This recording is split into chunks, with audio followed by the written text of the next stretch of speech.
Jacques le chapitre 4. La Bible dit, il accorde une grâce excellente.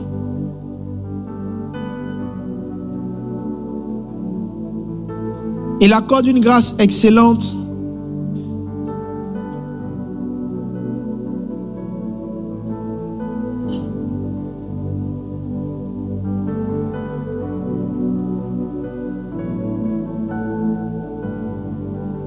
La Bible dit qu'il accorde au contraire une grâce excellente. Il accorde au contraire une grâce plus excellente. C'est pourquoi l'Écriture dit, Dieu résiste aux orgueilleux, mais il fait grâce aux humbles. Il accorde au contraire une grâce plus excellente. C'est pourquoi l'Écriture dit, Dieu résiste aux orgueilleux, mais il fait grâce aux hommes. Je suis en train d'expliquer et de donner une réponse à l'une des questions que les gens posent le plus souvent, de savoir pourquoi vous avez ce genre de choses. Pourquoi les choses avancent? Quelle stratégie avez-vous? Quel plan mettez-vous en place? En vérité, tout ce qui grandit, grandit par l'humilité. Bishop Dag a dit, il n'y a rien qui est grand ou qui est comme grand s'il n'y a pas de l'humilité quelque part. Il dit, quand je vois Bishop Oyedepo, c'est Bishop Dag qui dit, quand je vois Bishop Oyedepo, je ne le connais pas. Mais il dit, je sais dans mon cœur qu'il a certainement été humble quelque part. Dans le royaume et dans le règne de l'esprit, tout ce qui est grand doit passer par les classes de l'humilité. Pas par les classes de la stratégie, mais par les classes de l'humilité. Parce que peu importe la stratégie, il faut que Dieu te fasse grâce. L'humilité pour moi est la force la plus puissante et la plus grande. Quelque chose que tu devrais rechercher plus que toute autre chose. Dieu fait grâce. Il aide. Il facilite. Il crée une chose à laquelle tu ne t'attends pas. Et il fait une grâce plus excellente. Il avait dit, il fait une grâce plus excellente. Ça veut dire quand on voit ce que les autres ont, et puis on observe ce que tu es en train d'avoir, on estime que ce que tu as est beaucoup plus excellent. Le secret est dans l'humilité. Bishop Dag dit, je répète, il dit, il n'y a rien qui est grand. Il dit, je ne sais pas, mais si quelque chose est grand, si tu te rapproches, tu vas voir qu'il y a l'humilité quelque part. Si vous côtoyez même dans le monde les grands hommes d'affaires, vous parlez avec, vous allez voir qu'ils ont un certain niveau d'humilité que d'autres n'ont pas. Il n'y a jamais quelque chose qui est grand si à un certain niveau, il n'y a pas une certaine forme d'humilité. L'humilité fait fonctionner les choses de Dieu. L'humilité fait réussir les choses de Dieu. L'humilité active les grâces dont on a besoin pour devenir ce qu'on doit devenir. Tu sais, quand la grâce vient, elle t'enlève de certains efforts. Elle t'enlève de certains combats. La grâce peut se te donner une bonne personne. Avoir l'argent, ce n'est pas le plus important. Avoir un bon comptable est mieux qu'avoir l'argent. Tu peux avoir beaucoup d'argent, mais avoir un très mauvais comptable. Et puis c'est la fin de ta chose. Tout le monde voudrait bien que Dieu lui fasse une certaine grâce. La grâce prend différents visages. La grâce prend différents visages. C'est une bonne grâce d'avoir une bonne femme.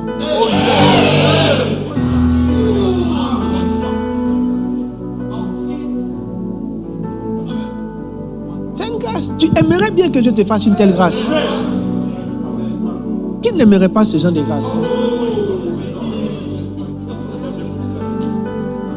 Donc, l'humilité est ce qui fait fonctionner les choses. Il est important que chacun comprenne que l'une des grandes vertus que Dieu considère, c'est l'humilité. Donnez-moi le livre de Psaume.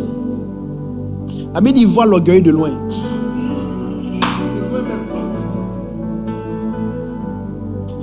Donnez-moi le livre de Somme. Donne-moi le texte. Il dit l'orgueil est en abomination. Prenez le dictionnaire, on va définir abomination. Je fais un songe. Je suis un pasteur. Et dans le songe que je fais, le pasteur est homosexuel.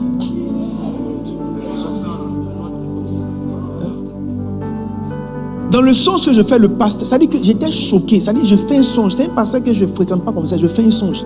Il est homosexuel fort même dans le songe. Ça dit, moi, dans le songe, je suis choqué. Ça dit, je suis choqué jusqu'à. Mais quand je regarde le visage du gars, donnez-moi mon truc, l'orgueil est en abomination. Quand je regarde le visage du gars, il ne ressent pas l'homosexualité. Donc je suis choqué par le songe. Je me réveille même comme si c'est un cauchemar. Donc, séance tenante, je ne crois pas que le gars est dedans. Je me dis que, je ne sais pas, c'est un cauchemar, je vais prier seulement.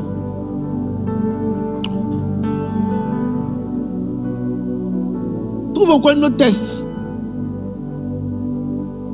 Somme en parle aussi. Donc, je me dis, je vais prier. Donc, je prie pour comprendre.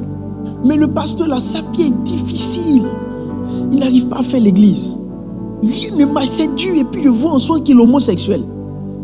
Donc je commence à prier pour demander au Seigneur, Père, qu'est-ce qui se passe? Qu'est-ce qui se passe? Donc je prie. Et puis un jour, je suis dans ma méditation. Et puis je tombe sur le texte où il dit, tout homme orgueilleux est en horreur à l'Éternel. Tout homme orgueilleux est en horreur. Une autre version dit, c'est une abomination. Donnez-moi la définition d'abomination. Quelqu'un n'a qu'à prendre abomination dans son dictionnaire. Donnez le micro.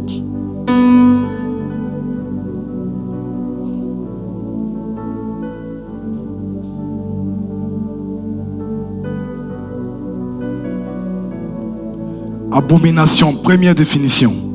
Horreur. Horreur. Ça veut dire que quand quelqu'un est orgueilleux, ça veut dire que quand Dieu le voit, il est horrifié par la personne. Quand tu es orgueilleux, quand Dieu te voit, il est horrifié. Deuxième. Dégoût qu'on ressent pour une chose ou une personne. Ça veut dire quand Dieu te voit, il est dégoûté en te voyant. L'orgueil, ça veut dire quand l'orgueil en toi, quand Dieu te voit, il est dégoûté. Vas-y. Action, objet abominable. Objet abominable. Quelqu'un a une autre définition plus dynamique? Prenez plusieurs dictionnaires. Quand tu es dans quoi? Dégoût. Abomination. Donc je suis en train d'intercéder. Et puis je tombe sur le verset. Et lorsque je tombe sur le verset et que je suis en train de méditer, ça n'avait pas de lien. Le son, je l'avais fait depuis longtemps. Donc je médite et puis maintenant le Seigneur va commencer à me parler. Il va m'expliquer au fait que ce que j'ai ressenti dans mon songe en voyant le gars pratiquer l'homosexualité là. Il m'a dit c'est le sentiment qu'il ressent quand il voit les gens qui sont orgueilleux. Et que ce que le songe veut dire là, c'est en fait, il me montre le niveau d'orgueil de ce pasteur là. Mais dans la vie réelle, le pasteur est comme un agneau. Quand il te voit, quand quelqu'un souffre, ne sais pas beaucoup, il y a l'orgueil quelque part. J'ai dit, peut-être que vos yeux ne voient pas, mais quand quelqu'un souffre et puis n'arrive pas à s'élever, il y a l'orgueil quelque part. Il va expliquer tout ce qu'il explique, ce n'est rien. Parce que le succès, en vérité, le code du succès, c'est une grâce. On te touche, on t'enlève dans quelque chose et puis on te lance. Quand quelqu'un souffre, si vous l'observez bien, il y a l'orgueil. Même si tu lui dis qu'il y a l'orgueil, il ne va pas croire. Donc un jour, j'ai rencontré le pasteur, j'essaie de lui expliquer un peu ce que c'est que l'orgueil. Il ne comprenait même pas ce que c'est que l'orgueil. Il avait l'assurance d'avoir fait de hautes études théologiques, d'avoir lu beaucoup de livres. En fait, c'est tout ça là qui enrichissait son orgueil. Mais Dieu m'a montré que quand il le voit, il est en horreur. Ça veut dire qu'il y a beaucoup de gens qui se tiennent derrière leur chair le dimanche. Et puis quand Dieu les regarde, il les a en horreur. Vous savez, l'affaire de Dieu là, c'est étranger.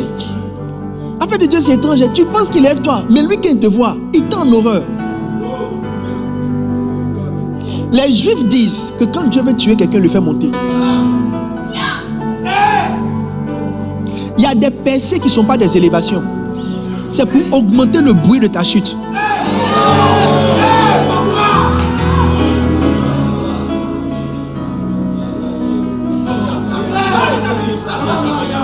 Il y a des percées, ce n'est pas des élévations. Hein. Vous voyez quelqu'un qui monte, mais loin des sentiers de la droiture. N'acclamez pas. Parce que Dieu a ses voix. Satan a dit à Ève, Satan a dit à Jésus, il dit, si tu m'adores, je vais te rendre grand. Il y a une manière d'être grand sans passer par les voies de Dieu. Donc la grandeur là, ce n'est pas ce qui est le plus important. Ce n'est pas comment tu deviens grand, c'est qui te rend grand. C'est quel chemin tu es en train de prendre pour avoir un semblant de succès, un semblant de réussite. Mes amis, ne cherchez pas le succès, cherchez Dieu. Parce que Satan donne le succès. Donc réussir là, ça ne veut pas dire que Dieu te cautionne. Aussi, ça veut dire que tu t'es peut-être compromis. Parce qu'il y a des compromissions qui envoient en haut.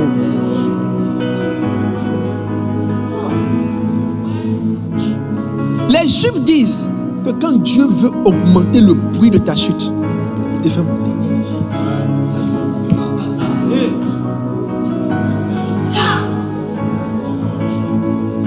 J'ai vu un pasteur, j'avais heurté ses pères dans la foi. J'ai demandé au Seigneur, mais pourquoi tu le bénis? Dieu m'a dit, je ne suis pas pressé pour exécuter les malédictions. Il m'a dit qu'elle aura 50 ans vers là-bas. C'est là-bas que c'est là que je vais exécuter les malédictions de quand il avait 30 ans.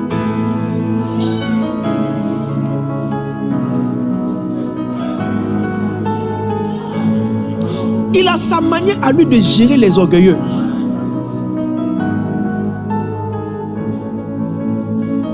Ne prenez pas votre évolution pour un signe que Dieu vous soutient.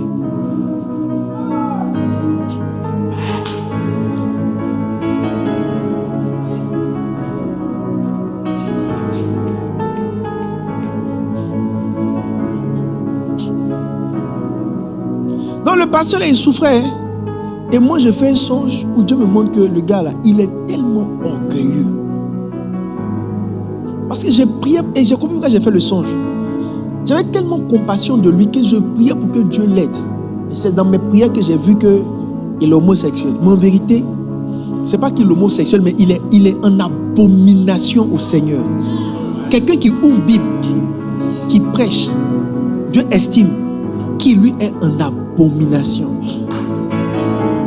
Si l'orgueil ne t'effraie pas, c'est que toi, il n'y a plus rien qui peut t'arrêter dans la vie.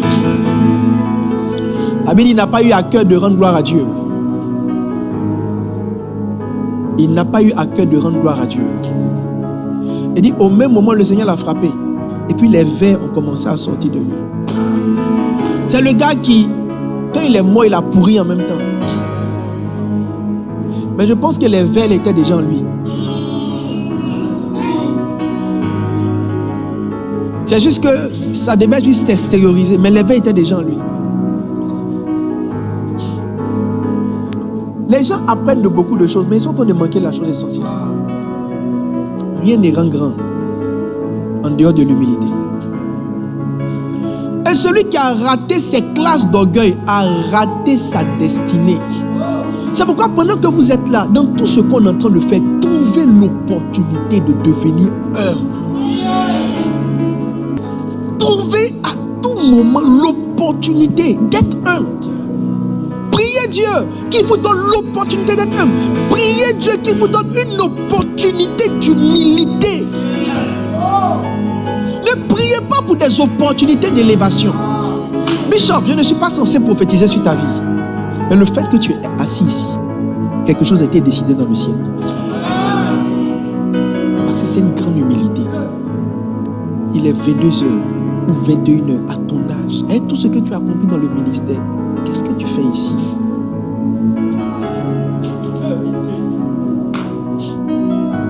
Tu vas voir. Tu vas voir. C'est comme ça que ça a commencé. Les gens jeunes ne comprennent pas les codes de Dieu. Les gens prient, mais ils ne comprennent pas les codes de Dieu. Humilité fait avancer plus de 40 jours de jeûne.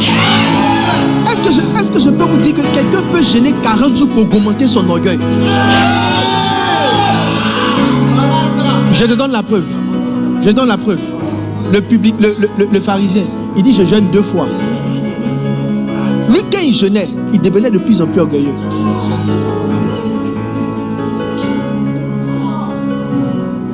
Donc tu ne peux pas aller chercher l'humilité là où Dieu n'a pas mis l'humilité. C'est Dieu qui sait où il met l'humilité. Toi, tu jeûnes pour devenir. C'est pourquoi beaucoup de personnes doivent comprendre. À l'époque, je jeûnais beaucoup. Un jour, je voulais jeûner. Dieu m'a dit ne jeûne pas. Il dit mais pourquoi? Il m'a dit parce que tu penses que tu me contrôles par les jeûnes. Il dit aujourd'hui, va sans jeûner, tu vas voir.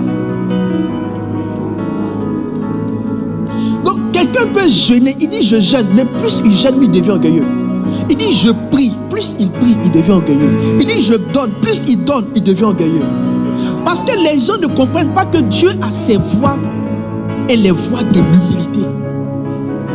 Donc les voies de l'humilité là, c'est pas ton jeûne. Parce que ton jeûne là, c'est la manière de cacher ton orgueil. Tous les gens qui vont commencer à être rebelles et orgueilleux, jeûnent d'abord.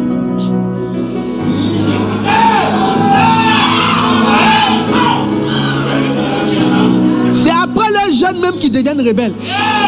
C'est là qu'ils se lèvent maintenant et te disent que Dieu leur a parlé. Donc le jeûne là, ce n'est pas la voie par laquelle on arrive à l'humilité. Le week-end dit moi je jeûne 2 jours. Il dit je donne. Il dit même je ne pêche pas. Mais même sa sanctification là, ça l'a rendu orgueilleux. Dieu n'a pas donné la grâce à plusieurs de sortir du sexe parce qu'il n'a pas trouvé en eux l'humilité nécessaire. Leur péché sexuel, c'est ce que Dieu prend pour les garder humbles.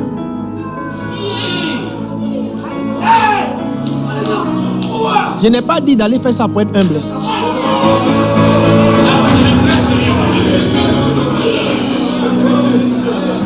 Poussez. Poussez, allez au fond là-bas.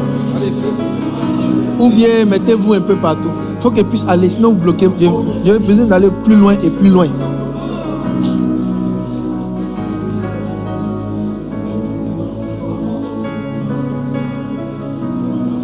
Je reçois quelqu'un. Le chemin dans lequel toi tu es en train de chercher à prendre l'humilité là, c'est pas le bon chemin. Tu cherches l'humilité dans la mauvaise voie. Le chemin que tu prends te rend plus orgueilleux. Je vous ai dit que c'est quand les gens vont devenir orgueilleux, ils jeûnent d'abord.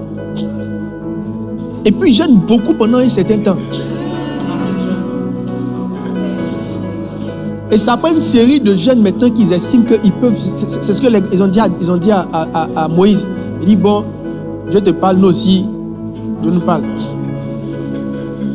Ça dit même, je vais vous dire la vérité, même l'excellence dans les dons, et surtout les dons de révélation, accélère même. C'est comme le lever. Ça enfle la pâte. Ils ont dit, il y a ce qu'ils ont dit à Moïse. Ils ont dit, est-ce à toi seul que Dieu parle? Le jour où Dieu commence à te parler, prie pour ton cœur. Je me suis rendu compte que les gens à qui Dieu parle beaucoup sont les premiers à devenir orgueilleux. Parce qu'ils ont l'impression que si Dieu leur parle, ça veut dire qu'ils sont devenus trop intimes au Seigneur. Maintenant, papa, Dieu a ouvert les yeux d'un âne. L'âne de Balaam. Et c'est l'âne, c'est homme. Révélation là, c'est rien. On donne ça à Anne.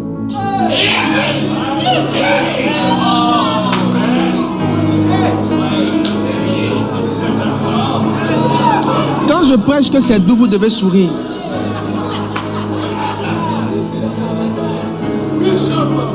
Si c'est doux, vous souriez. Si tout le monde crie, vous criez.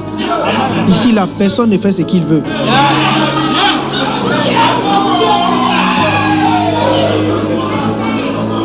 Il doit m'aspirer comme un fond.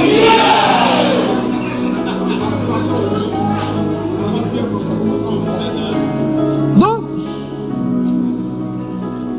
priez Dieu vous, le jour Judas a repris Jésus, c'est le jour où Dieu lui a révélé quelques minutes avant que Jésus était le Messie. Il lui a dit, ce n'est pas la chair et le sang qui t'ont parlé, c'est mon Père. La minute d'après, il a repris Jésus. Il y a des choses, si Dieu commence à faire avec toi, il faut avoir peur pour ton cœur. Et il faut prier pour ta petite vie.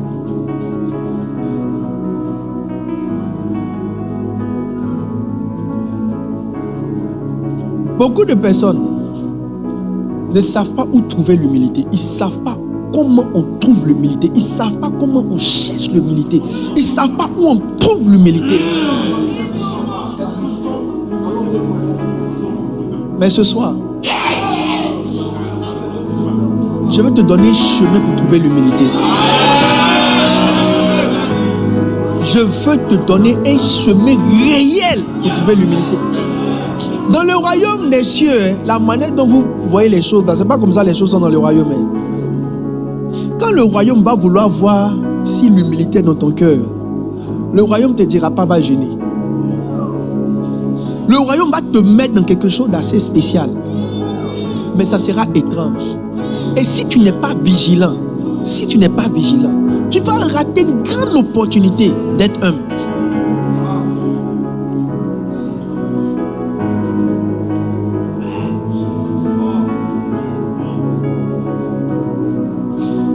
J'ai dit ce soir, je suis venu te donner une grande clé pour voir si tu es encore humble.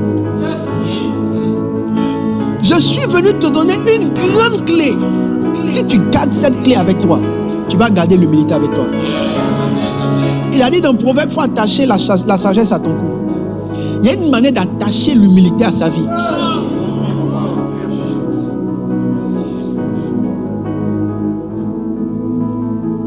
Dans le règne de l'esprit, il y a une manière d'attirer l'humilité vers soi. On va lire une portion.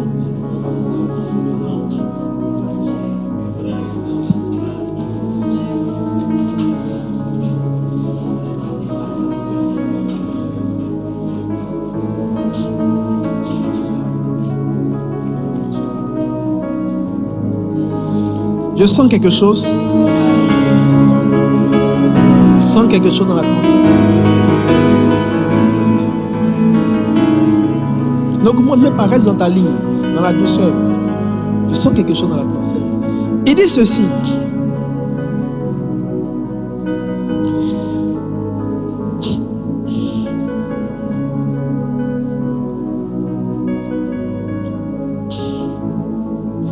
Donnez-moi Luc 7, le verset 8. Donnez-moi ça en grand derrière. Regardez ce qu'il dit là-bas. Il dit, car moi qui suis soumis à des supérieurs, j'ai des soldats sous mes ordres. Et puis il continue en disant, il dit, je dis à l'un va, et il va. J'ai dit à l'autre viens, et il vient. Et puis il dit, je dis à celui-là, fais cela, et il le fait. Donnez-moi le verset suivant. La Bible dit, lorsque Jésus entendit ces paroles, il admira le centenier. Il admire. C'est-à-dire que ce petit raisonnement que le gars a eu, il a senti que le gars comprend certains codes. Il dit, je dis à l'un viens, il vient, à l'autre va, il va. Quand Jésus entendit ces paroles, il admira le centenier. Il dit, se tournant vers la foule, puis le Seigneur dit, je vous le dis, en Israël, je n'ai pas trouvé une aussi grande foi. La foi, c'est pour des miracles. Qu'est-ce que le gars a fait qui ressemble à la foi dans ce qu'il a dit là?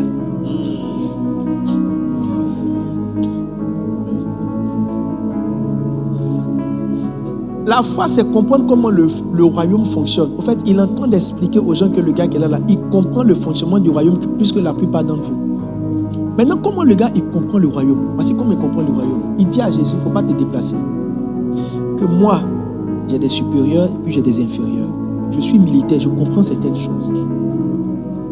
Dans l'armée, là, rien ne marche en dehors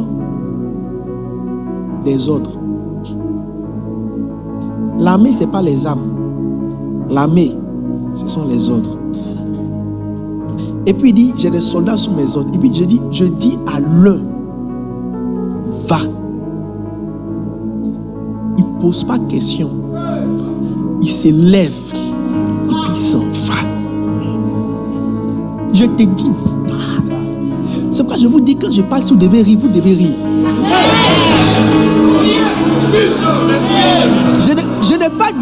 Je n'ai pas demandé si tu as envie de rire. On n'a pas demandé s'il a envie de partir. On te dit, va. Où tu vas, ce n'est pas le problème. J'ai dit à l'un, va, et il va.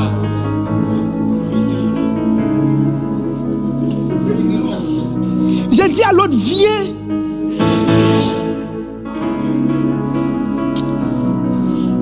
J'ai une pensée pour vous, attendez. Enlevez la montre qui est derrière moi là-bas.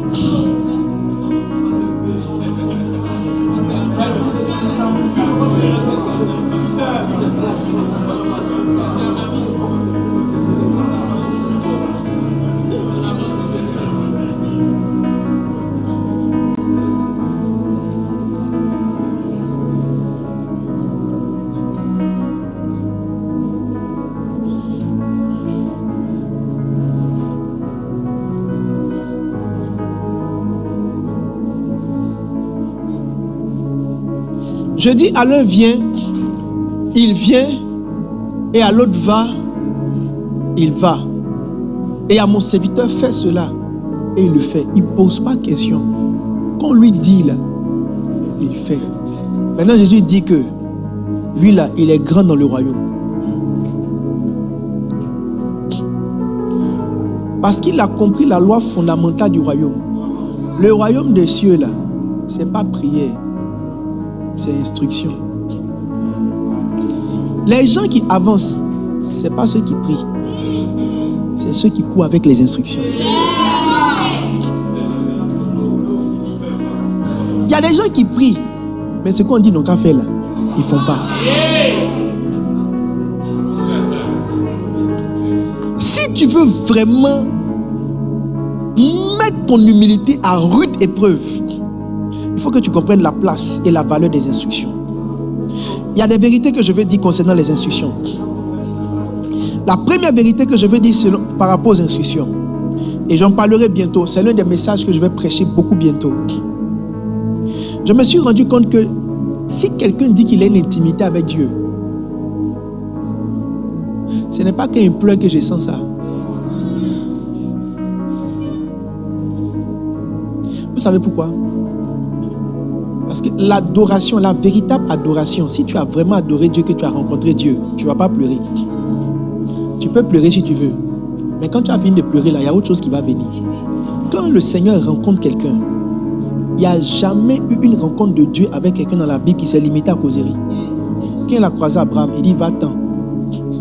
Instruction. Il a croisé Moïse, il dit retourne, va libérer mon peuple. Il n'y a pas quelqu'un qui l'a croisé. Et puis ils ont causé. Et puis il est parti. Ça veut dire quoi? S'il y a réellement une intimité entre toi et Dieu, c'est qu'il y a une chose que Dieu t'a dit que tu es en train de faire. Je ne lis pas ton intimité autant que tu passes à la prière. Je lis ton intimité à une chose que tu es en train de faire. Ça veut dire que quelqu'un qui n'est en train de rien faire pour Dieu n'a pas vu Dieu. Parce que si tu as réellement vu Dieu, il y a forcément une chose qu'il t'a dit de faire. Est-ce que je vais prêcher ce soir? Je pèse ta sensibilité à l'esprit par rapport à une chose que tu es en train de faire. Je sais que quelqu'un est mort dans le ministère, qu'il est en train de rien faire que Dieu lui a dit de faire. Le jour où ça finit entre toi et Dieu, c'est pas dans la prière, c'est qu'il ne te demande plus de faire quelque chose. Quand Dieu n'a plus rien à faire avec toi, il ne t'empêche pas de venir dans sa présence, mais il ne te dit plus des choses à faire.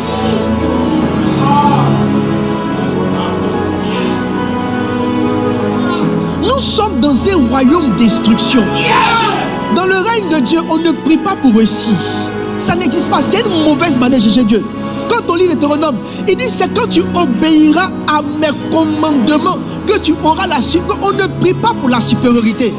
On prend une instruction et quand on obéit à l'instruction, on aboutit à la supériorité. Toute personne qui est petite a manqué l'instruction qu'on lui a donnée. Nous sommes dans un royaume de va. Et il va. Viens. Et il vient. Nous ne sommes pas dans un royaume d'autonomie. Ne venez pas changer, sinon je ne pourrais pas prêcher. Nous ne sommes pas dans un royaume d'autonomie. Il n'y a personne qui est autonome qui devient quelque chose. Il y a un va qui va te faire devenir quelque chose. Je t'en donne la preuve. C'est quand le père de David a dit à David, va donner à manger, qu'il est devenu roi. Mais ce qui est grave, ce n'est pas ça. C'est que l'huile était déjà sur sa tête. Ce n'est pas l'huile qui était sur la tête de David qui a fait de David un roi. C'est l'ordre de son père d'aller donner à manger à ses frères qui a fait qu'il est rentré dans la royauté. Ça veut dire, aussi longtemps que l'huile était sur sa tête, s'il n'acceptait pas ce que son père lui avait dit de faire, les promesses seraient mortes dans sa vie. Ce que vous avez vu en songe n'est rien. Parce que Dieu peut vous dire ce qu'il va faire. Mais comment vous allez y arriver là? C'est dans une discussion banale. Qui a dit à David qu'aller donner du pain à ses frères peut rendre quelqu'un roi? Souvent, il y a une chose que ton pasteur te dit de faire. Il y a une chose que ton père te dit de faire. Quand tu regardes, tu as l'impression que ça t'éloigne de là où Dieu t'envoie. Mais en vérité, c'est ce qui t'envoie vers là où Dieu t'envoie. Vous n'aimez pas les instructions. Mais Dieu fait les destinées par les instructions. Tu devrais supplier qu'on t'envoie quelque part. Tu devrais supplier qu'on te donne quelque chose à faire. Si on est en train de rien te donner à faire, c'est qu'on n'est pas en train de te rapprocher d'une promesse de Dieu. Chante dans l'église, c'est juste ce chante, mais derrière ce chante, on est en train de te rapprocher d'une certaine promesse.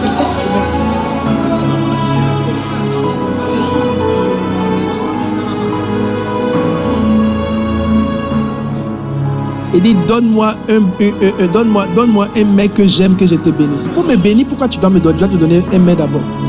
Parce que dans le règne, chaque bénédiction est rattachée à une instruction.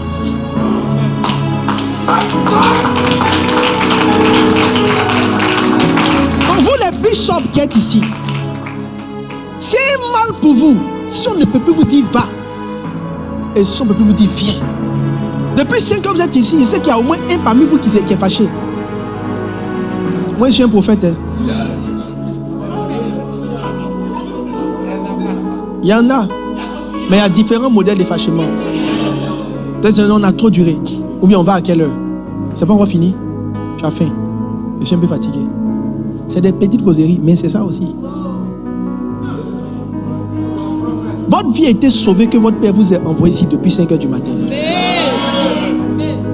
Il vous a dit de faire quelque chose. Instruction. Dans le royaume, on ne prie pas pour devenir. On reçoit une instruction. Quand vous êtes dans l'église, tous ceux qui sont derrière là-bas, et c'est vous, je vous ai déjà donné des instructions. C'est pourquoi Satan a rendu les gens allergiques aux instructions.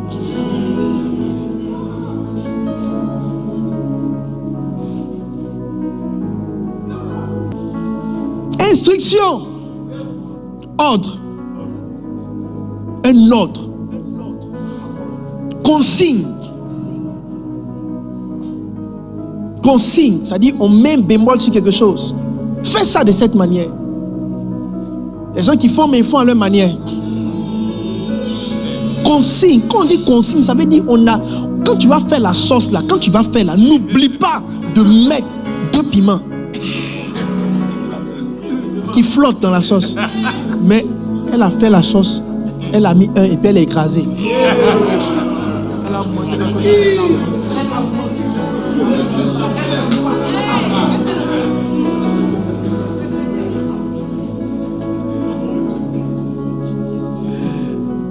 Oh Jésus. Consigne.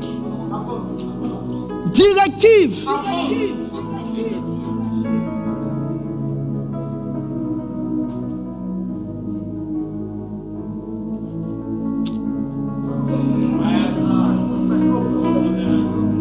Directive. Ne prenez pas la bêtise du monde. Êtes en réunion avec votre père spirituel. puis c'est vous qui donnez votre avis. Ce que tu devrais faire, c'est de lui demander qu'est-ce que tu penses qu'on doit faire. C'est qu'il a dit qu'on doit faire là. Si tu comprends, tu ne comprends pas. Tu vois, quand tu prends ton intelligence pour essayer de comprendre une instruction, tu es en train de te couper des reins. Parce que toi, tu parles d'un niveau, lui parle à un autre niveau. Je disais à quelqu'un que j'allais prêcher un sujet quelque part, puis la personne m'a dit, tu vas venir prêcher ça ici. C'est comme si pour la personne, ce qu'elle vient prêcher là, pour elle, ce n'est pas convenable.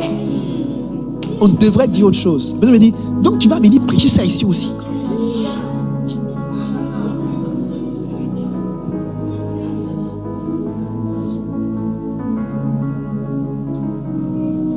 Directive. J'ai des pasteurs qui pensent que le fait d'être établi sur une église, c'est ce qui va te faire réussir. C'est pourquoi mes pasteurs qui réussissent sur les églises ne sont pas ceux qui ont été envoyés. C'est ceux qui, en plus d'avoir été envoyés, ont une addiction à la directive. Ça veut dire qu'ils reviennent toujours pour demander qu'est-ce que tu penses que je peux faire? Qu'est-ce que tu penses? Il y a des gens, je ne les vois pas. Eux, là, envoyés là, c'est chassé. Ils ne reviennent pas pour dire qu'est-ce que tu penses que je devrais faire? Qu'est-ce que tu penses que je devrais faire? Ils ne reviennent pas. On peut établir des gens, même ici à l'église, il y a des gens que j'établis, ils ne viennent pas me demander. Tu ne peux jamais avoir le fil d'une vision si tu n'es pas la tête de la vision. Si ce n'est pas aujourd'hui, ça sera demain. Mais à un moment donné, tu vas commencer à faire quelque chose qui n'est pas la vision. Parce que ce n'est pas toi qui l'as signé le contrat. Directive. Il y a beaucoup de leaders, même les patriarches, ils ne viennent pas demander mon truc là, je fais comment? Il y a d'autres personnes aussi dans l'église, tout le temps te demandent qu'est-ce que tu voudrais qu'on fasse? Est-ce qu'il y a une chose qu'on doit améliorer? Remarquez-les très bien. Ils vont bientôt devenir comme des merveilles. Une addiction directive. De vouloir qu'on te dise. Je sais que parmi les monitrices, il y a des monitrices qui n'aiment pas qu'on leur dise comment gérer les enfants. Même si la directrice vient leur dire comment faire, ils sont fâchés. Vous avez quoi à vous fâcher? C'est vous qui avez commencé la vision. C'est lui-même à qui Dieu a parlé. Il est libre, même pas seulement qu'il est libre, mais même celui à qui Dieu a parlé, la vision s'actualise. Il dit Moïse, il faut aller, je vais te montrer où tu vas. Lui-même, il ne sait pas tout. Toi aussi, tu suis quelqu'un qui ne sait pas tout, c'est vrai qu'il le dépasse.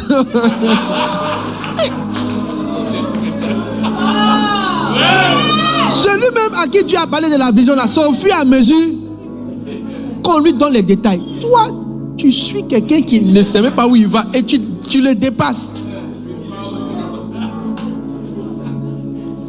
Les gens qui sont derrière dans le fond, est-ce que ça va?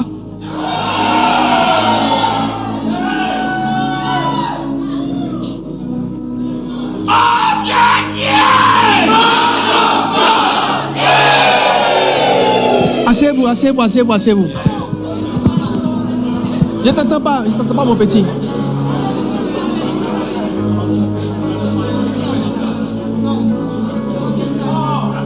Je vais vous dire une chose. L'une des choses qui fait que vous serez toujours des serviteurs frustrés, ce n'est pas que vous ne travaillez pas, mais vous n'apprenez pas à demander qu'est-ce que tu aurais voulu que je fasse.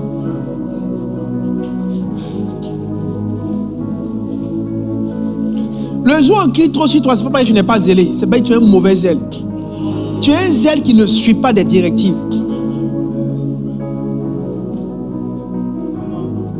Ou bien, quelqu'un l'aime foutre les sauces graines. Toi, tu fais les trucs de l'eau là. Pieuvre suspendue à la feuille occidentale. Peu importe la qualité de ta pieuvre, ce n'est pas ce qu'il aime. Donc, on ne vous demande pas d'être fort. On vous demande d'apprendre à faire ce qui est convenable.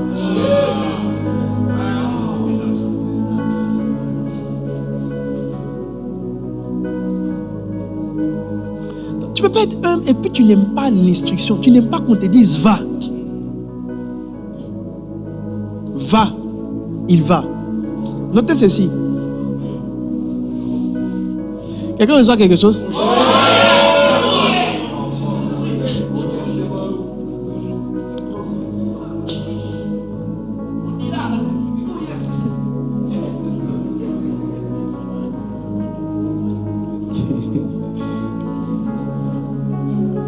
Je peux avancer?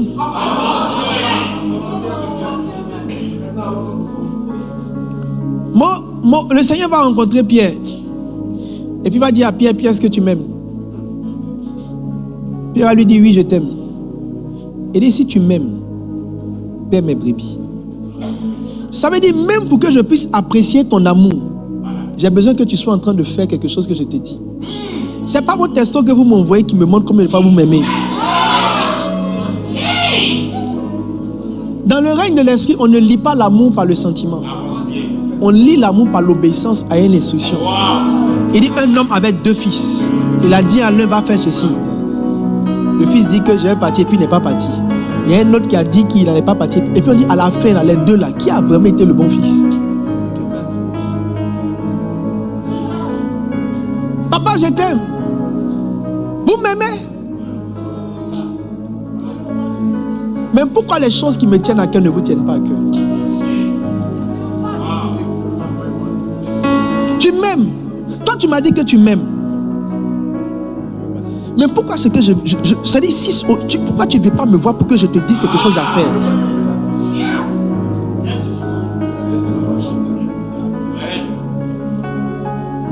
Je vais vous dire la vérité. L'amour rend obéissant. Quand une fille est amoureuse de vous, quand le désir d'amour a atteint un certain niveau, même quand le mari, le désir a atteint un certain niveau, je te dis la vérité, c'est comme si tout ce que tu veux là, il fait.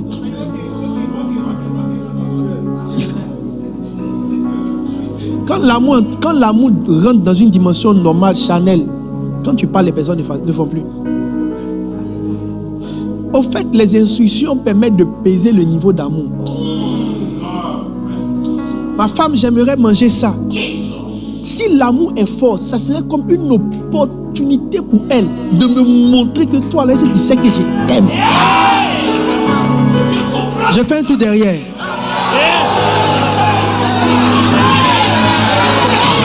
C'est bon par ici. Bon, vous aussi, je viens derrière, venez moi, allons devant.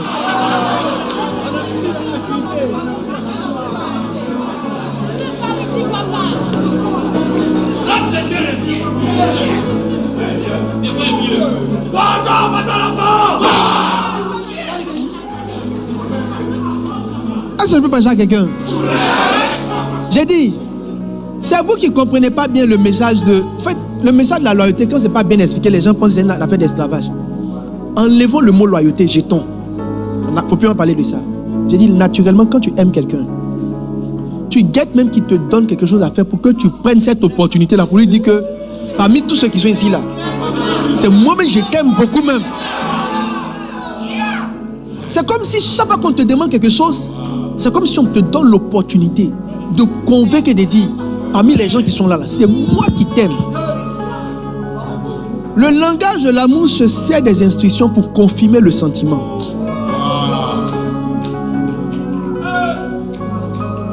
Donc, je ne lis pas l'amour dans les poèmes, je lis l'amour dans votre capacité à faire une chose. Il dit, Pierre, si tu m'aimes, on n'a qu'à parler le langage de l'amour dans le ciel. Votre gars qui fait le langage de l'amour là, ça c'est le langage de l'amour ici. Mais dans le ciel, il y a un seul langage d'amour. Si tu m'aimes, fais une chose que je te dis de faire. Qui dit qu'il m'aime ici?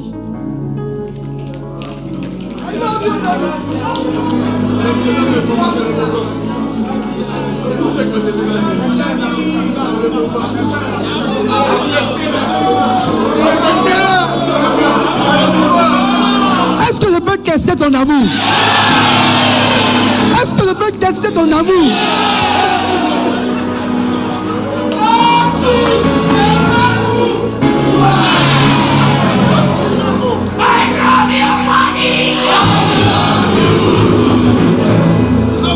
Maintenant il dit, si vraiment tu I love me, Il dit, fais et paie mes brebis. Donc, fais une chose que je te dis de faire. Je vais vous dire une chose. Quand vous ne supportez plus quelqu'un, vous ne supportez plus que cette personne vous dise des choses à faire. Quand vous ne supportez plus quelqu'un, tout ce qu'il vous dit de faire vous irrite. Parce que la réponse de la haine se ressent dans l'instruction et la réponse de l'amour se ressent dans l'instruction. La loi de l'instruction est terrible. C'est pourquoi Jésus a dit le santé. Il dit, mon gars, tu comprends une chose que beaucoup ne comprennent pas. Hein? Il dit, très peu de personnes comprennent cela.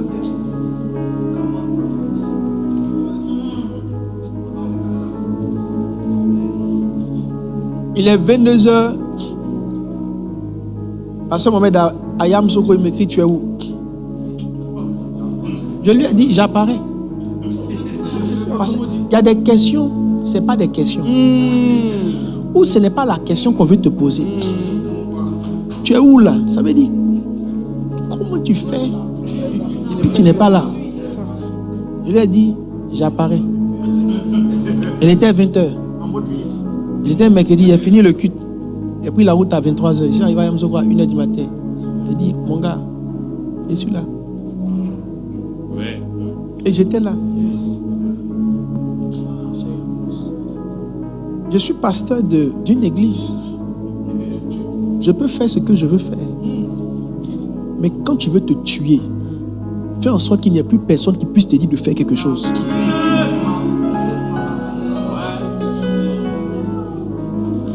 La sous-discipline, ce n'est pas une sanction. En fait, la sous-discipline, les gens voient, en fait, la sous-discipline, c'est se mettre soi-même en dessous d'une discipline. Toi-même, tu te mets sous quelque chose. Tu te mets sous la discipline. Tout le monde doit se mettre sous la discipline. Il ne faut pas te faire confiance. Non, il faut te mettre sous une discipline.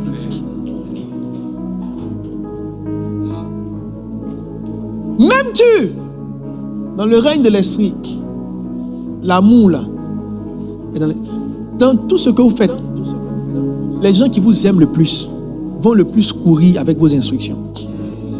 Dans tout ce que vous faites, ils seront les plus pressés d'essayer de faire une chose que vous essayez de vouloir faire. Un fils sage écoute les instructions de son père.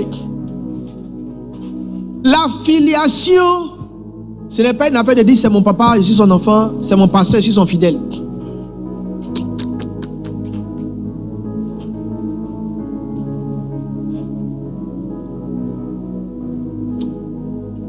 Viens.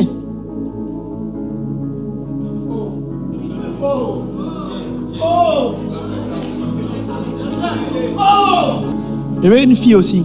Fébé, viens. Mettez-vous là. Venez ici. Mets-toi là, Fébé. Il y avait une troisième personne. Bon, viens, Benito. Bon, poussez. Vous allez me suivre. On est quitté deux, on va rentrer chez nous à la maison.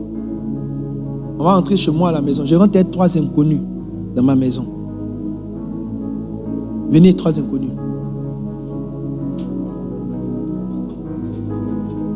Ding dong! Il faut un gardien. Est-ce qu'il y a Seydou qui peut venir ouvrir le portail? Viens, Seydou.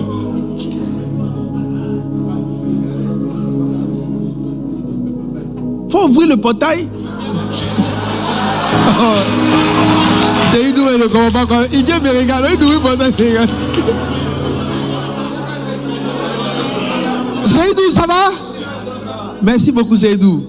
Tout le monde va bien? Les chiens sont attachés? Ok, merci Seydou, à tout à l'heure. Mets-toi là, Seydou. Mes trois étrangers me suivent. Maintenant, on arrive dans la maison. Mais les chaises sont dérangées. Quand on partait, les chaises sont dérangées. Et c'est comme ça qu'on fait les choses. Place les chaises et balaye le salon.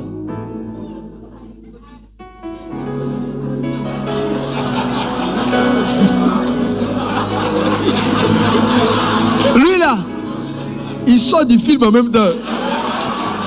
Remplacez-le. Guy Martial, viens. Il a perdu sa chance. On rentre. Il y a 3 étrangers. Mais les chaises sont dérangées. La maison est sale. Mais les chaises et puis balai là. Comment tu connais pas si tu sais renvoyer?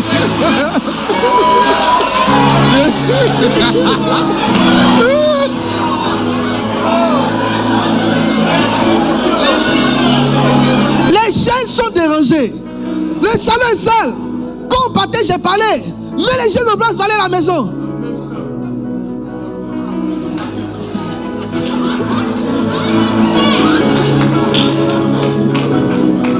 Tu as arrangé. Maintenant, je vous dis une chose. Si vous marchez avec quelqu'un, il rentre dans la maison est sale, et puis il crie sur une seule personne, ça veut dire quoi? Ça veut dire quoi? Ça veut dire que c'est la personne là qui a son enfant qui est dans la maison. Les 2 autres, ceux qui n'ont pas crié, ne sont pas ses enfants.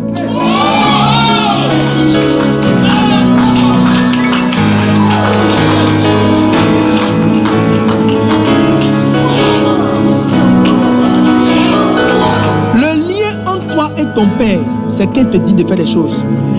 Quand quelque chose s'est coupé entre toi et ton papa, il ne te dit plus des choses à faire. Tu as son enfant, mais il ne te dit plus. Vous devez prier Dieu que quand votre père vous voit, il vous parle des choses qu'il veut faire. Et puis qu'il te dit, j'ai envie de faire ça. Je pense qu'on va faire ça. Ça veut dire que si ton père peut parler de ses projets, te dit ce qu'il veut faire, c'est qu'il considère que tu es encore son enfant. Dans le monde de l'esprit, là, c'est pas Jean, c'est mon papa qui marche. C'est est-ce que quand il te regarde là, il te dit encore des choses.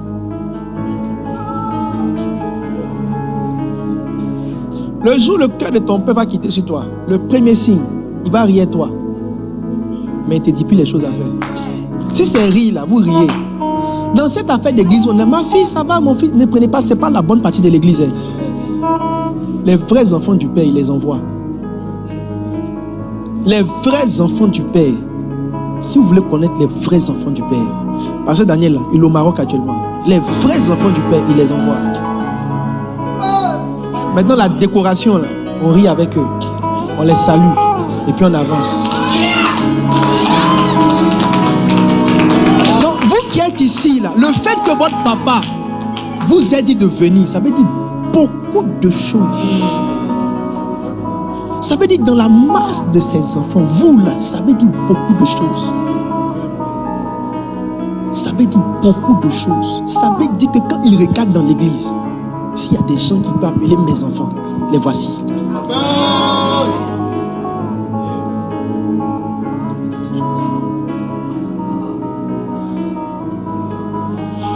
Il ne faut pas arriver à un niveau de relation où ton père spirituel est juste gentil avec toi. Il est juste poli.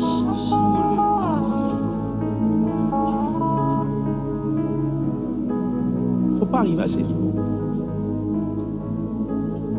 Hier, j'appelle Alban à 14h. Alban, j'ai un programme à 15h. Tout le monde, 4 personnes. Ça veut dire que je peux compter sur lui.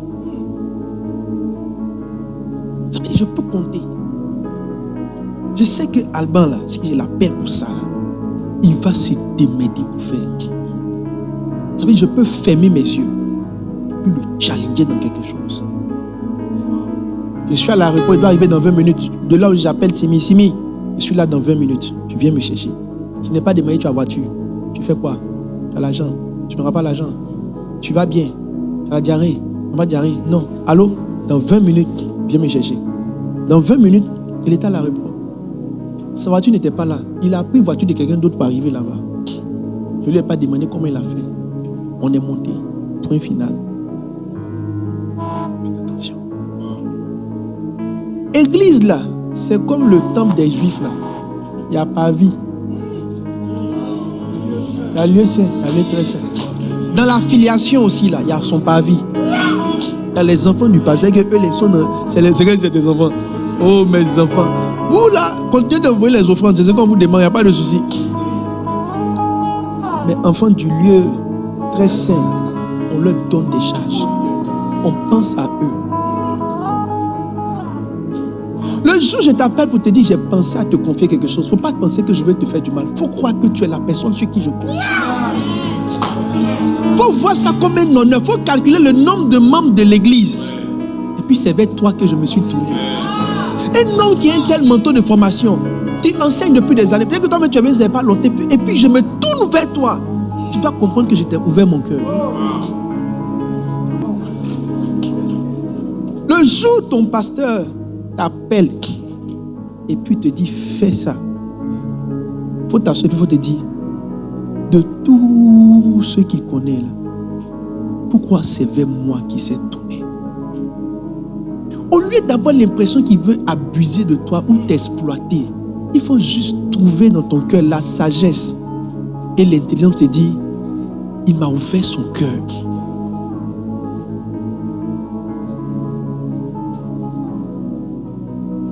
Il m'a ouvert son cœur. C'est comme si il m'a apprécié. C'est la raison pour laquelle il veut que ce soit moi qui fasse ça. C'est comme si c'est moi qu'il connaît comme son fils. Il dit le fils t'écoute. Ça veut dire que la liaison entre un fils et un père, c'est des choses que le père lui donne de faire.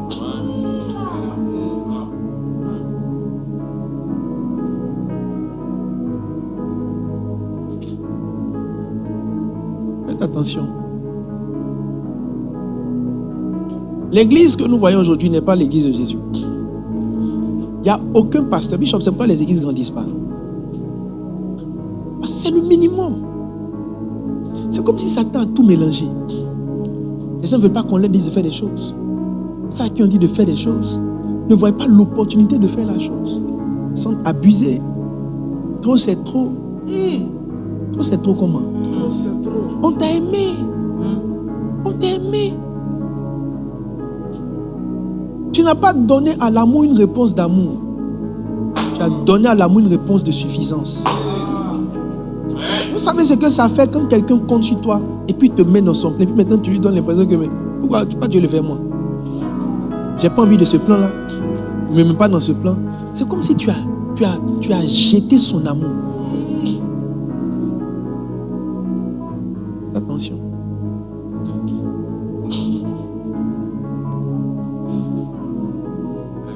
Je vais vous dire une chose. N'essayez pas de faire les trucs. Non, je suis enfant chéri, mon chéri. C'est pas ça. Dans le monde de l'esprit, il ne faut pas faire ça. Dans le monde de l'esprit, il faut naturellement vouloir satisfaire à beaucoup d'instructions. Naturellement, ça te classe dans le cœur. Parce que celui qui fait... Toi-même, le papa, tu sais que ce que tu demandes n'est pas facile. Donc, celui qui fait beaucoup d'efforts pour les faire, dans ta conscience, tu sais que c'est une personne qui a du prix pour toi. Donc, on augmente son prix dans l'esprit de son pasteur et de son père par sa capacité à essayer de faire le maximum des choses qu'il demande de faire. Parce que le père même sait que ce qu'il demande là. Moi, je sais qu'ouvrir l'église n'est pas facile. Quand il te dit va ouvrir l'église, je sais dans quel problème je t'ai mis. Mais l'effort que tu es en train de faire là, c'est ce qui me montre que j'ai un fils. C'est mon fils. Je peux fermer les yeux et puis compter sur lui. Donc quand tu vas là, au lieu de penser que j'abuse de toi là, dis-toi que je compte sur toi. Et que je t'estime. Et que j'ai osé faire de toi ou te présenter comme parmi tous ceux-là. S'il y a quelqu'un sur qui je peux compter, c'est toi. Et puis toi, tu mets la honte sur moi.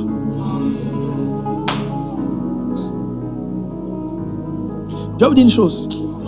Gardez ça dans votre esprit. Quand un père prend sur lui d'envoyer un fils, qu'il y a un fils à côté qui aurait voulu qu'on l'envoie.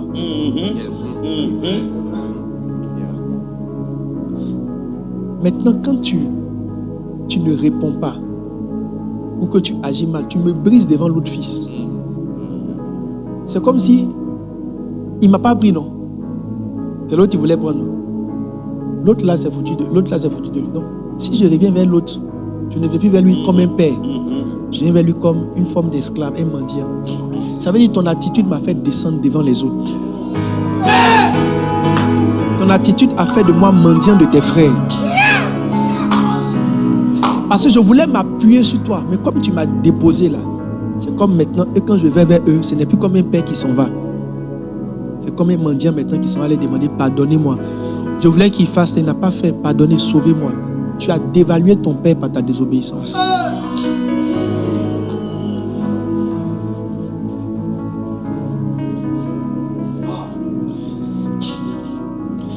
Asseyez-vous.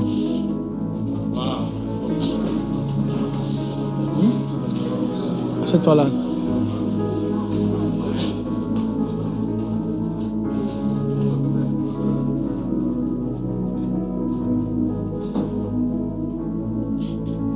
Les types d'instructions. Comment les pères donnent des instructions? Comment on reçoit les instructions des pères?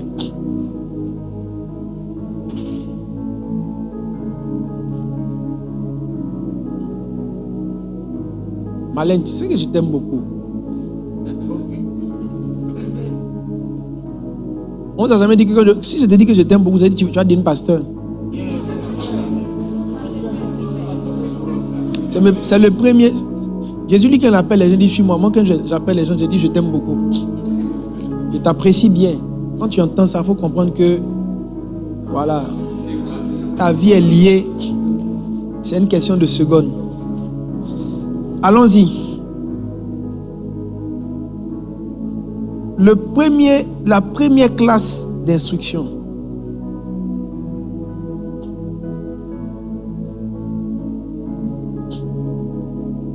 D'un père, c'est ce que j'appelle l'instruction verbale.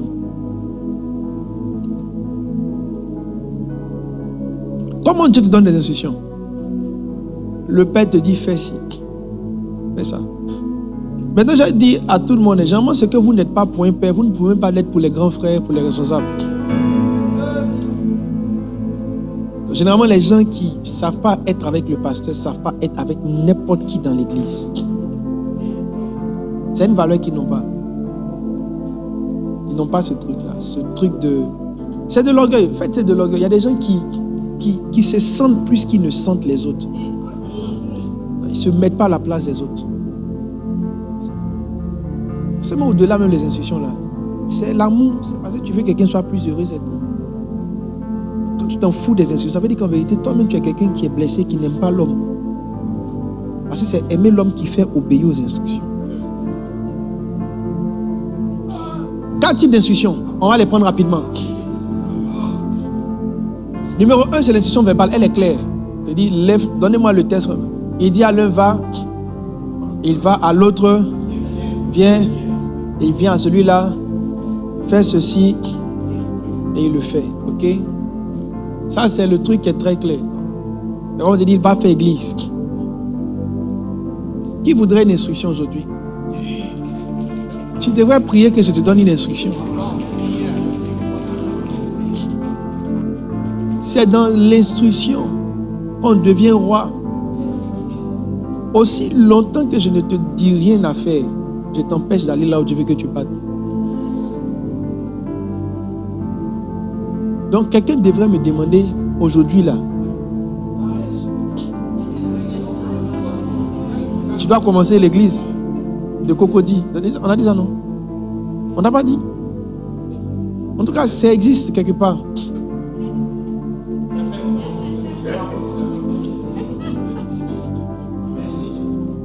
Regardez bien. J'en parlerai plus tard quand on va descendre. Mais les instructions là, l'un des buts, c'est de vous révéler ce que vous êtes, que vous-même vous ne savez pas.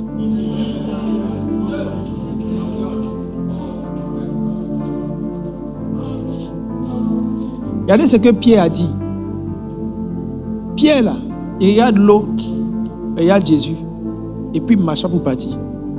Mais il dit à Jésus, si c'est toi, il faut me dire de venir. Parce que Pierre sait que les instructions des pères rendent les fils surnaturels. Il dit si c'est toi, je ne demande pas beaucoup, il faut me dire. C'est vrai qu'en temps normal, on ne marche pas sur l'eau. Mais si mon papa me dit marche sur l'eau, parce que c'est mon papa, je vais essayer. Et le temps, je me rends compte, je suis en train de marcher sur l'eau. Ça veut dire quoi? Vincent, mon petit, monte, donne-moi quelque chose. Quand tu montes encore. Tu montes et tu montes encore. Je vais te dire une chose. Quand Dieu va vouloir te faire monter, il va pousser ton père à te donner des instructions qui semblent irréalistes,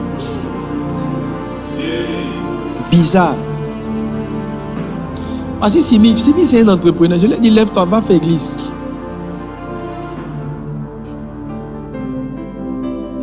C'est une chose qu'il est en train de faire. Mais pendant qu'il est en train de faire ça, aujourd'hui, l'église est en train d'être remplie. Il est à la fois chef d'entreprise, il est à la fois pasteur. Et l'église est remplie.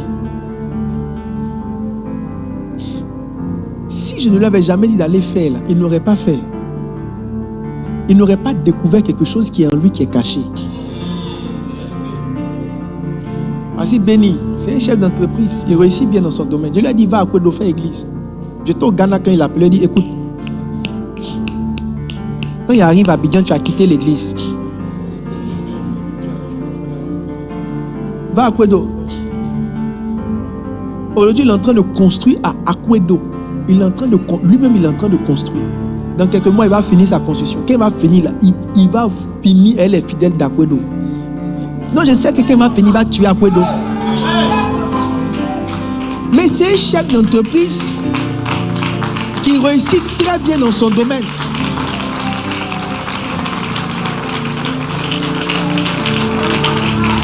Regarde, une instruction fait sortir de toi ce qui est en toi que tu n'imagines pas. Si on disait à Pierre qu'il pouvait marcher sur l'eau, il n'allait jamais croire. Mais le jour où Jésus a dit, viens, il s'est levé et puis il a commencé à marcher. Il y a beaucoup de choses que je n'aurais jamais fait si un père ne m'avait pas dit, lève-toi et fais. Parce que moi-même, quand je me regarde là, je ne vois pas c'est mon où qui peut faire. Tu as vu la conférence Grand Réveil? Ce n'est pas mon initiative. C'est un jour, je suis parti saluer le pasteur Mohamed. Puis il m'a dit, bon, cette année, fais une conférence. Quand il m'a dit là, je n'ai pas réfléchi parce que si tu réfléchis, tu ne vas pas faire. Pierre a dit, si c'est toi, il faut me dire, il n'a pas dit qu'il va analyser. C'est qu'elle était sur l'eau qu'il a commencé à réfléchir. Mais s'il avait réfléchi avant d'aller, il n'allait pas partir. Quand on est d'aller ouvrir l'église, il ne faut pas réfléchir, il faut partir. Arriver où on t'envoyait là. Quand tu as commencé là, maintenant tu réfléchis. Album, il sent qu'elle t'envoie aussi. Mais Bruce, il est parti.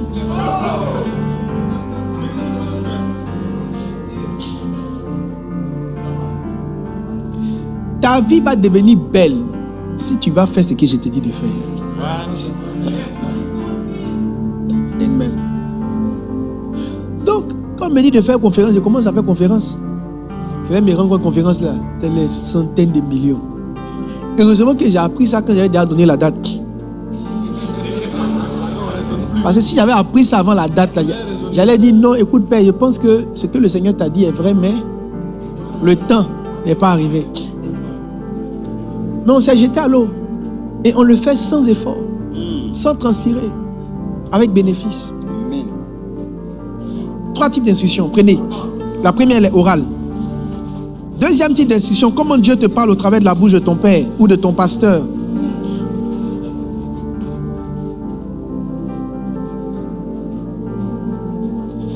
Deuxième type d'instruction. Les gens sont en train de m'envoyer les messages. Papa, je veux une instruction, ne t'inquiète pas, tu en auras. Moi, c'est ce que je veux. Deuxième type d'instruction, c'est l'enseignement. Ça va ici?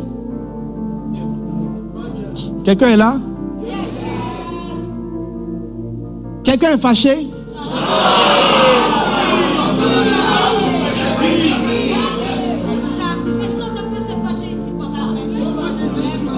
Quelqu'un est énervé?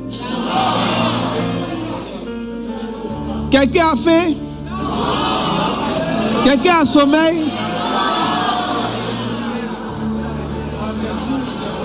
Que l'esprit de mensonge vous quitte au nom de Jésus. Dans tous les cas, tu ne peux rien dire. On dit à l'un va. Il va. Deuxième type d'instruction. L'enseignement. En fait, l'enseignement, j'ai beaucoup de choses à dire là-dessus. Bon, aujourd'hui midi, je vais revenir sur il persévérait dans l'enseignement des apôtres. Quand on lit ce texte, ça ne ressemble à rien. Mais tu as ton apôtre.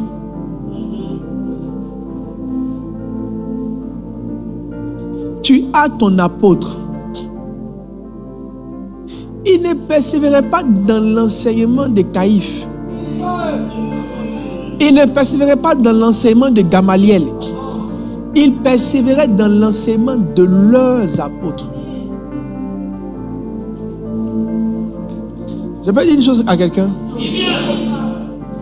Regarde-moi bien. Dans le règne de l'esprit, les choses ne sont pas intelligentes comme vous le pensez. Jésus a dit que ce qui est sage pour Dieu est une folie pour les hommes. Dans le règne de l'esprit, là, ton père n'est pas censé être le meilleur orateur. Il est censé être juste celui qui sait enseigner la matière qui correspond à ta destinée.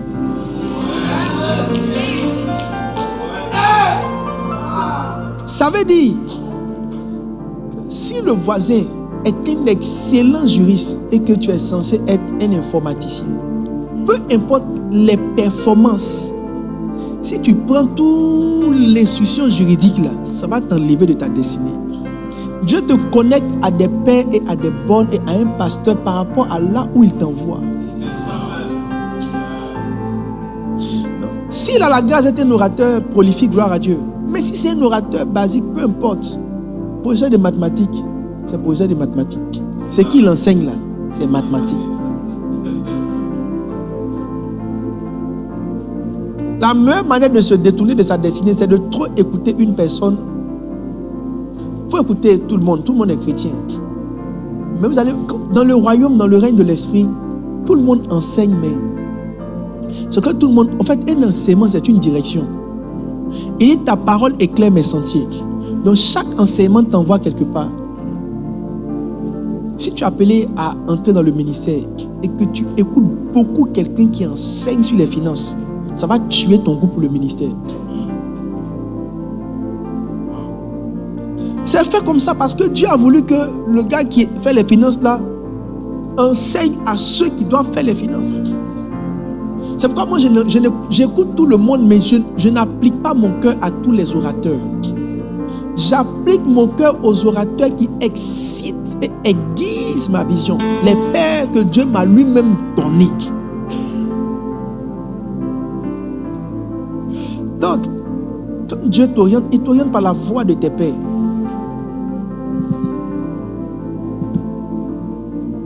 Il y a 3 personnes que j'écoute. Pasteur Mohamed, Bishop David Oyedepo. Bishop Oyedepo, les gens ne le connaissent pas. Mais si vous écoutez ce vieux, peu importe ce qu'il prêche, il renvoie son message à la croissance de l'église. Il n'y a pas quelqu'un qui enseigne croissance de l'église plus que Bishop Oyedepo. Et puis c'est l'un des gars les plus terribles. Il enseigne son culte du dimanche. Ça, c'est un numéro 2. Peu importe son message, la conclusion, c'est croissance de l'église, gagner des âmes. Qui sont ceux qui ont déjà fait le test de ces enseignements et qui confirment ce que je suis en train de dire? J'ai besoin d'entendre ça. Je ne veux pas qu'on m'explique autre chose. Je veux qu'on m'explique faire église, ouvrir église, faire église, ouvrir église, faire église, ouvrir église. Parce qu'au final, c'est ce à quoi le Seigneur m'a appelé. Maintenant, tu ne peux pas être mon enfant et puis tu n'as pas une part dans ce chemin-là.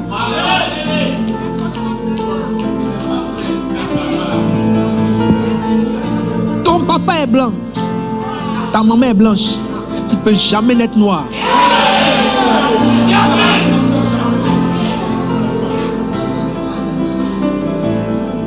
Si Dieu ne te parle pas, au moins il faut lire ta vie dans la vie de la personne vers qui le Seigneur t'a envoyé. Pourquoi Dieu va t'envoyer vers ce ministère s'il n'y a pas quelque chose un peu comme ça qui est dans ta vie? Il a mis dans le cœur des hommes, il t'a conduit ici, il a planifié ton existence. Est-ce que tu penses que c'est un hasard?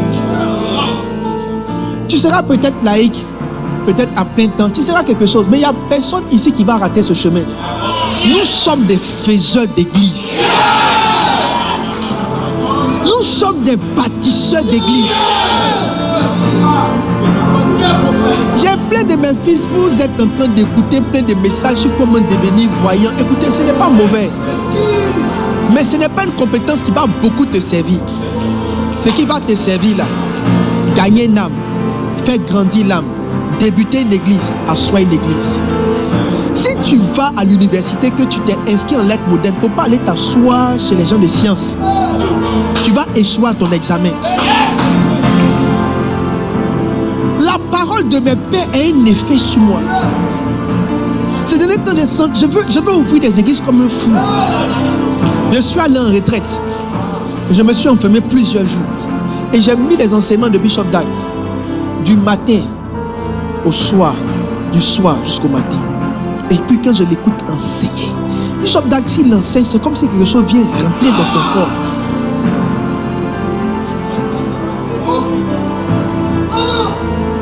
Et puis il y a un enseignement là. Il y a un enseignement où il parle de la vitesse. Cet enseignement que j'entends, c'est comme si j'étais devenu fou. Il parle et puis il parle et puis il parle et puis il parle et puis il parle de la rapidité. Et puis dans les différentes classes de la rapidité, il dit qu'il a vu Benson Daoussa. Il a honoré Daoussa 2 semaines après Daoussa est mort. Il dit s'il n'avait pas fait 2 semaines plus tôt. Et puis quand il arrive à ces carrefours là, c'est fini, vous êtes mort. Il dit si tu ne le fais pas maintenant, si tu ne le fais pas maintenant, tu es là tombé ton corps, si tu ne le fais pas maintenant, si tu ne le fais pas. Et puis il dit dans le ministère, l'une des choses qui marque, c'est la rapidité. Mais ça dit quand je suis enfermé dans le noir, j'ai tout est noir, j'ai tiré les rideaux. Je suis dedans pendant 3 jours. Quand je sors, mes amis, ma démarche ne peut pas être une autre démarche. Il faut manger ce que tu veux rôter.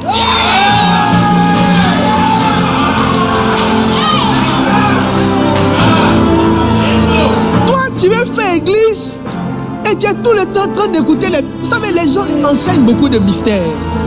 J'en parlerai le jeudi au jeudi midi. L'apôtre Paul dit, vous serez étonnés que Dieu vous rende sage. Un dimanche, Bishop, un dimanche, devant près de 300 000 personnes, Bishop Oyedepo est là, il prend le micro. Et puis il enseigne sur comment donner sa vie au Seigneur Jésus. J'ai dit, maudit suis-je si je m'amuse à enseigner autre chose que ça.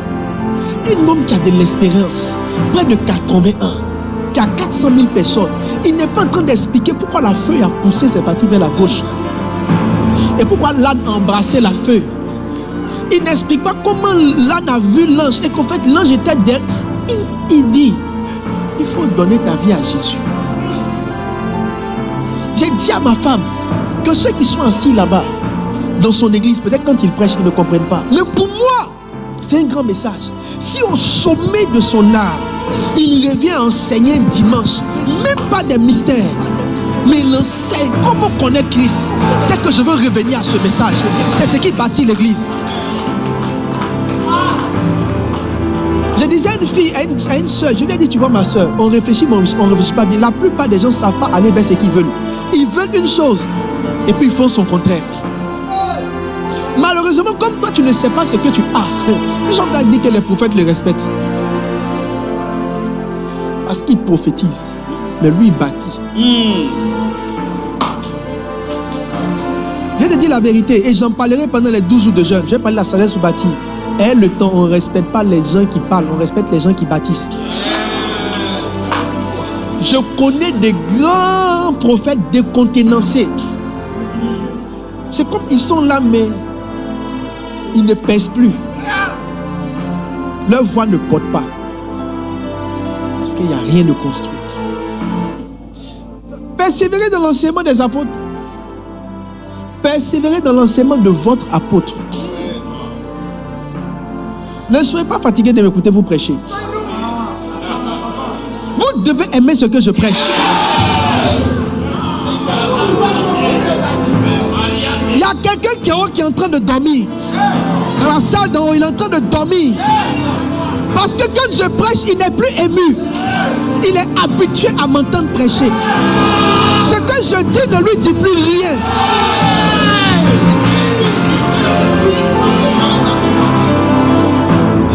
J'ai prié Dieu. J'ai dit à Dieu, je te supplie, donne-moi un cœur qui aime l'enseignement de mes pères. Ne me laisse pas arriver à un niveau où j'estime que je les ai trop écoutés, que c'est devenu normal. Ce n'est pas que c'est devenu normal, c'est que tu es en train de mourir spirituellement. Je peux aider quelqu'un? Un message que tu as écouté un jour, tu étais dans la salle, ça t'a rien dit. Tu t'en vas à la maison, tu écoutes en rédifféré, ça te dit quelque chose. Le jour où on prêchait là, c'était ouin. Mais ton esprit avait raté quelque chose. Les messages des pères sont toujours ouin. C'est ton esprit qui n'est plus connecté. C'est toujours ouin. L'onction est bonifié. La grâce a grandi. Le message est encore plus haut que par le passé. Il y a plus d'anges quand il prêche. Il y a plus de puissance quand il prêche. Peut-être qu'il n'écrit pas comme hier, mais le poids de ses paroles. J'écoute Bishop Oyedepo et puis il parle lentement et puis j'ai ri seul. Ma femme, elle peut rendre témoignage. Dès le matin à 5h, ils sont en train d'écouter. 6h, 7h, ils sont en train d'écouter. J'ai ri seul.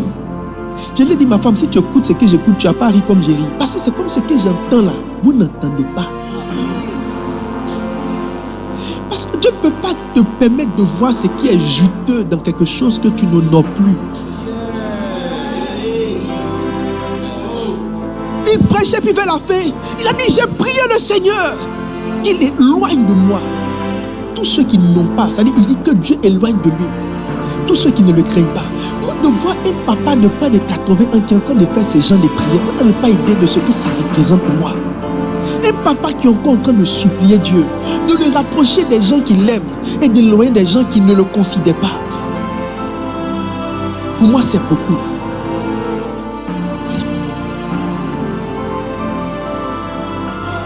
C'est beaucoup. L'enseignement des apôtres, l'enseignement de votre apôtre.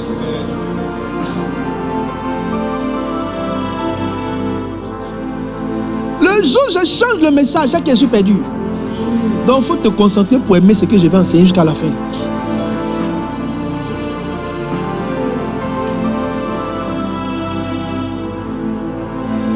Pourquoi je vais changer le message? Nous sommes une armée. Nous nous sommes appelés à bâtir des églises. Qu'est-ce qui va nous servir si ce n'est pas ce genre de message? C'est ça qui va bâtir l'église. Nous, on doit ouvrir beaucoup d'églises. Dieu m'a dit, je vais te juger au nombre d'églises que tu auras ouvertes. Qu'est-ce que je vais enseigner? Je vais vous enseigner quoi? Être prospère, être riche. Je vais vous enseigner comment? Même libéralité que j'enseigne là, c'est pas pour que vous soyez riche. C'est pour que vous soyez riche pour me donner l'argent que j'aille ouvrir des églises.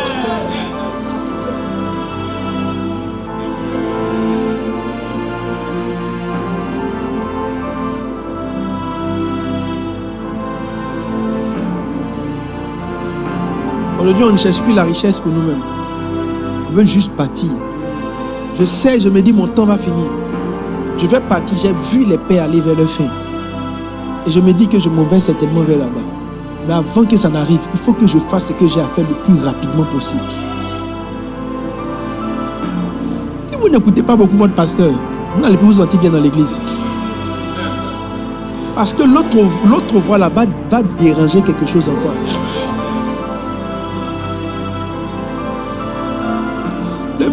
Le meilleur moyen d'être fidèle à sa femme, c'est de la regarder qu'elle seule. Pourquoi pas maintenant? Non, amusement après, ma femme est jolie. Et elles sont quittez là-bas.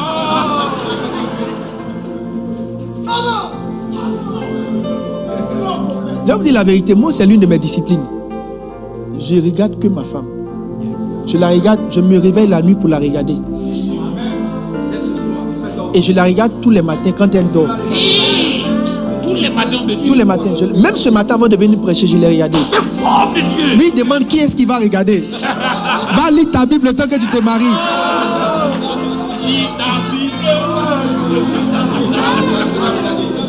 Je vais vous dire une chose. La loi des yeux, c'est que ce que tu contemples, tu finis par désirer. Faut regarder. Ta femme là, faut la regarder. Faut avoir des exercices d'adoration. C'est-à-dire qu'elle est là, tu la regardes. Tu regardes son visage. Elle est belle. Tu regardes ses mollets. Waouh. J'ai dit, à force de faire ça, tu vas finir par développer un amour d'un autre genre. Nous allons regarder. Vous vous moquez des blancs, pensez que les blancs, eux, ils mentent. Les blancs ne mentent pas. Quelqu'un, tout le temps, sont dans le visage. Frère, à un moment donné, là, son esprit est possédé par le truc qu'elle a. Il faut regarder ta femme, il faut regarder ton mari, il faut le regarder. Il faut faire de l'adoration. Il est grand, il est beau, il est charmant. Ministère du regard.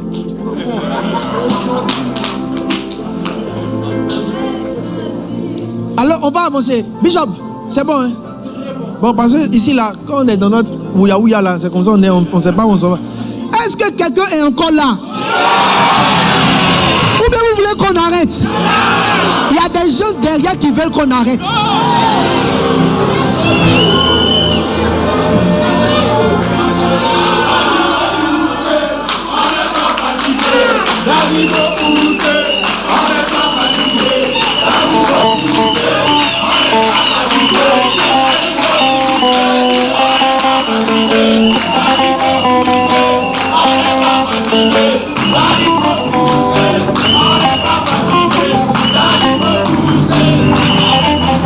Merci.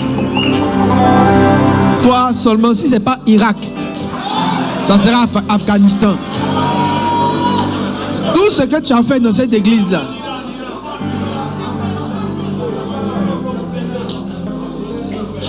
Je vais dire deux choses et puis on aura fini. Il existe plusieurs dimensions prophétiques de l'enseignement.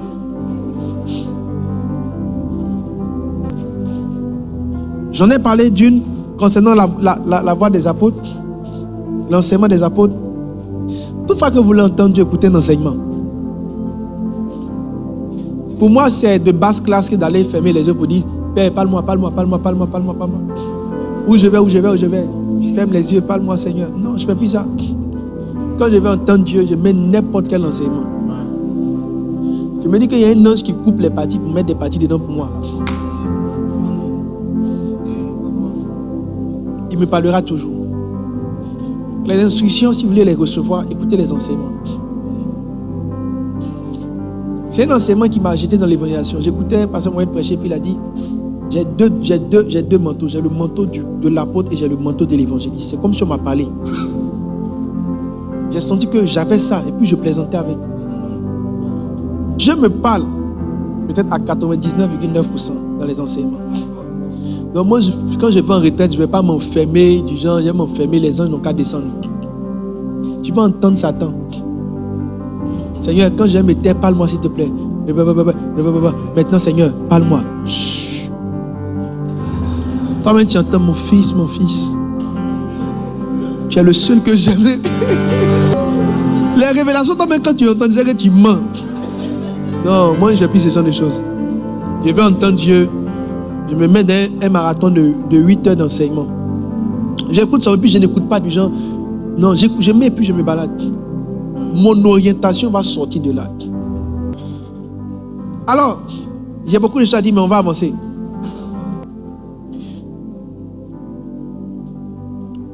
Le troisième type d'instruction, c'est ce que j'appelle la suggestion. Le réel prophétique, le plus puissant, est dans la suggestion.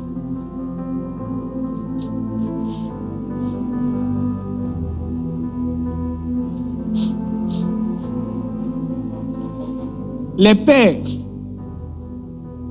les vrais pères, pas les petits pères. Parce que les petits pères, ils sont là pour impressionner les gens. Ça fait 10 ans que je côtoie Pasteur Moïse, il ne m'a jamais prouvé Dieu sur ma vie. Dieu m'a dit, il m'a jamais dit Dieu m'a dit. Mais il m'a dit ce que Dieu voulait me dire, sans dire Dieu m'a dit. Les vrais pères, ils sont prophétiques. Eux-mêmes, leur corps là, c'est la prophétie.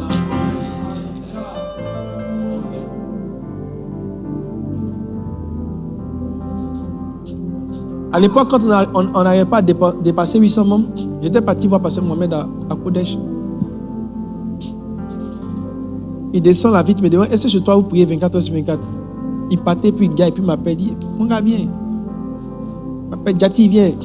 Est-ce que vous priez 24 heures sur 24? Je dis, ah non, on ne prie pas. Il dit, ah ok. Et puis il a monté sa vitre, il est parti.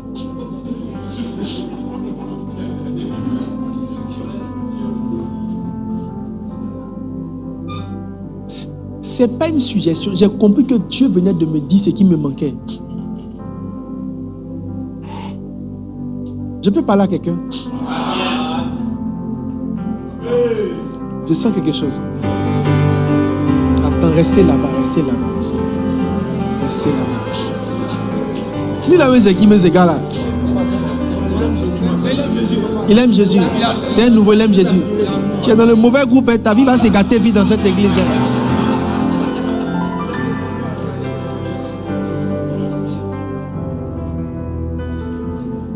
Alors, mes frères, j'ai tout oublié.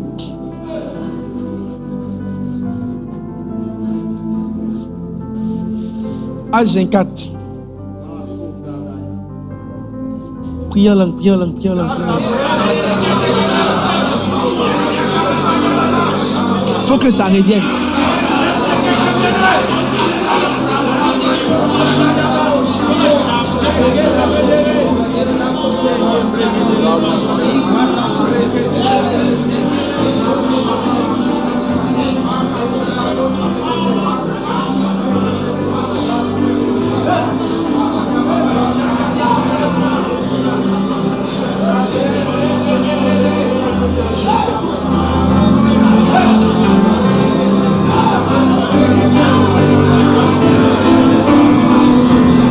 Maintenant, écoutez-moi. Je vais dire une chose. C'est pas ce que je vais dire, ce que je vais dire ça tout à l'heure, mais je vais vous dire une chose. Pour être un profond père, il faut être un profond fils.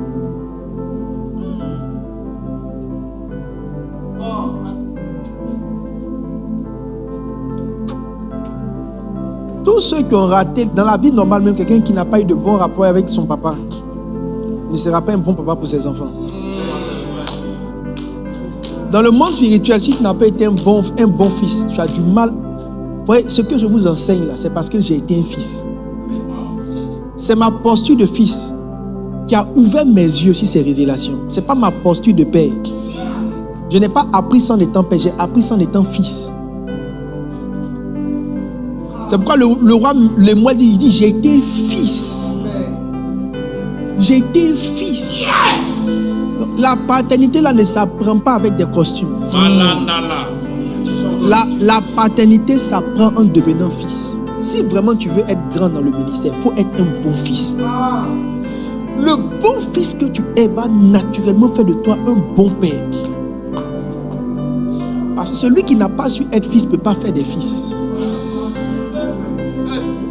Tu crées des fils par rapport au profil de fils que toi-même tu as été. C'est pourquoi quand quelqu'un m'emmène ou m'embête, je ne suis pas pressé. Son propre comportement et sa propre destruction.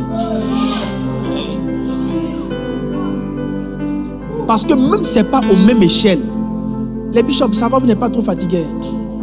Ça va aller, non? Bishop, c'est ça.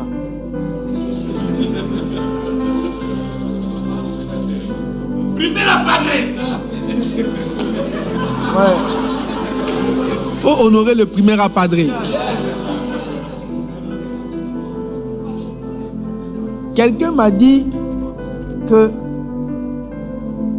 lui, il rentre à la maison, que nous on exagère, que lui, il rentre à la maison à 11h. Et même son pasteur dort à midi. Je lui ai dit, là où je m'en vais, là, c'est pas là-bas que ton pasteur veut aller.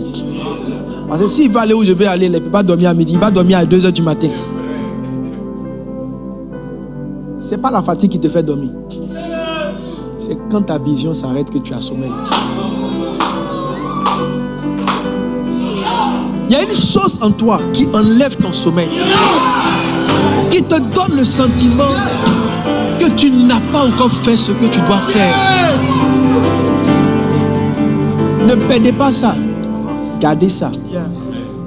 Ce n'est pas lié à l'âge. Bishop Dag a plus de 60 ans. Il a plus de 60 ans.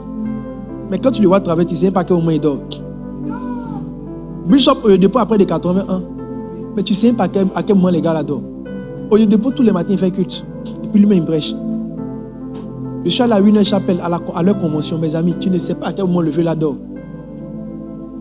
Ce n'est pas comme nous autres où, quand c'est chaud là, tu prêches bien, et puis les 2 autres jours là, tu prêches façon. Les gars, tous les jours, ils prêchent et tous leurs messages sont élaborés. Tu te demandes, mais ils ont eu quel temps? C'est-à-dire, nous là, le premier message est très élaboré. Le deuxième message est élaboré à 60%. Le troisième là, quand tu commences, je sens l'esprit. Tu bavardes et puis Tu as 30% des biens, puis c'est fini. Eux là, tous les jours. C'est comme si tout a été préparé. Introduction, partie 1, partie 2. Tous les messages sont construits. Et tu te demandes, ils dorment à quelle heure? C'est la vision qui détermine comment tu tires ton corps. Un jour, on ira se reposer au ciel. Un jour. Un jour, on ira se reposer au ciel. Un jour. Et si vous mourrez en faisant cela, vous êtes bien mort. Maintenant, je le disais.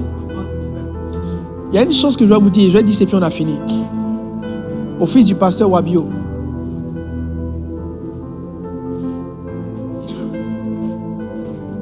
Vous allez m'aimer. Vous n'avez pas d'autre choix que de m'aimer. Et si vous faites du n'importe quoi, vous allez m'aimer quand même.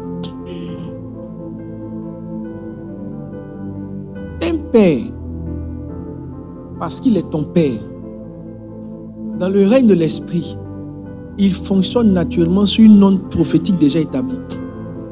Lui n'utilise plus le ainsi par l'Éternel. Ce qu'il dit, ce qu'il pense et ce qu'il suggère est une prophétie.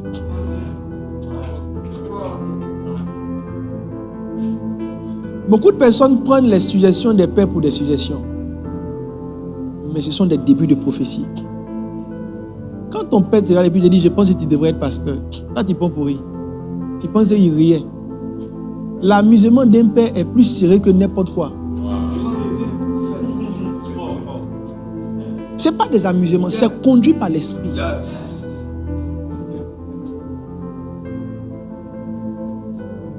Beaucoup de choses que Pasteur Mohamed m'a dit juste en bavardant comme ça a vraiment été ce que Dieu voulait que j'entende et que je fasse.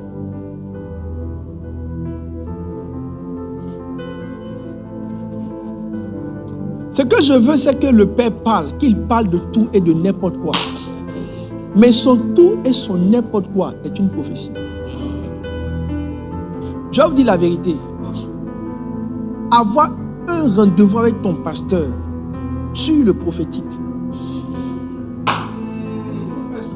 C'est ça qu'il a expliqué là. Mais créer un environnement où il peut bavarder libère son prophétique.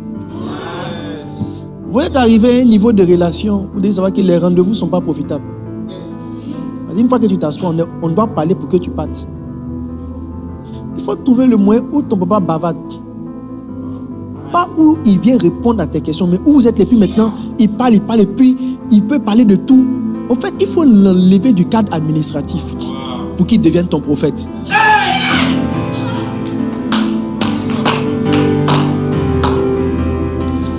C'est pourquoi je ne prends jamais de rendez-vous avec le pasteur Mohamed. Quand je veux qu'il prophétise, je vais l'attendre à son bureau. Et quand le culte finit, qu'il est minuit et qu'il va partir, qu'il s'en va à la voiture, pendant qu'on s'en va à la voiture, c'est là que les prophéties commencent. Il bavarde. Bavarde comme ça. Bavarde. Mais dans ce qu'il est en train de dire là, c'est comme à un moment donné, je sens que Dieu m'a parlé. Ce genre de grâce est donné aux gens qui savent attendre le Père. Tous les fidèles qui courent pour partir à la maison vite, vous manquez de cette lumière. Vous manquez de... J'ai entendu, quand je vous dis il a baissé sa vie, c'est parce que j'ai attendu qu'il parte. Donc, et lui, il part tard. Donc, je suis là. Je n'ai pas rendez-vous. Il dit, tu es rentré, je n'ai pas rentré. Parce que quand il est rentré là, tu veux quoi? Je ne veux pas ça. Je n'ai qu'à finir. Je vais l'accompagner à sa voiture. C'est en l'accompagnant qu'il est monté. Il dit, est-ce que tu pries 24 heures sur 24? Les gens sont loin, ils ne savent pas ce que Dieu a dit aux gens qu'ils font et puis qu'ils font ce qu'ils sont en train de devenir. Et c'est en disant ça que j'ai entendu ça. La fois où il m'a dit de mettre les cellules et de faire les classes de sommation, je n'ai pas parti à un rendez-vous. Il était parti à Yopougon pour aller prêcher, je suis parti. En fait, il faut être dans les postures insolites. Vous qui êtes dans l'église, qui ne cherchez pas à vous rapprocher, vous êtes en train de vous limiter. La distance de la paternité, là, ça refroidit les relations entre les parents et les enfants. Donc, les enfants se battent pour que cette relation-là demeure. Donc, c'est un effort qu'on fait. Chaque année, je vais à Boaké pour aller voir papa Paul Simplice. Chaque année, je prends ma voiture, je vais à Boaké pour aller l'honorer. C'est un effort que je fais pour garder la relation. C'est un père qui est très précieux pour moi. Mes amis, je suis sécurisé par les prophéties et les paroles des pères. Je ne suis pas sécurisé par ma vie de prière. Vie de prière, là, mais qu'il y a les pas me sécuriser. C'est des paroles. Quelqu'un a dit, tu seras ceci. J'attrape. Seigneur, même si je suis faible, pardon, à cause de ce que ton serviteur a dit, fais-moi monter.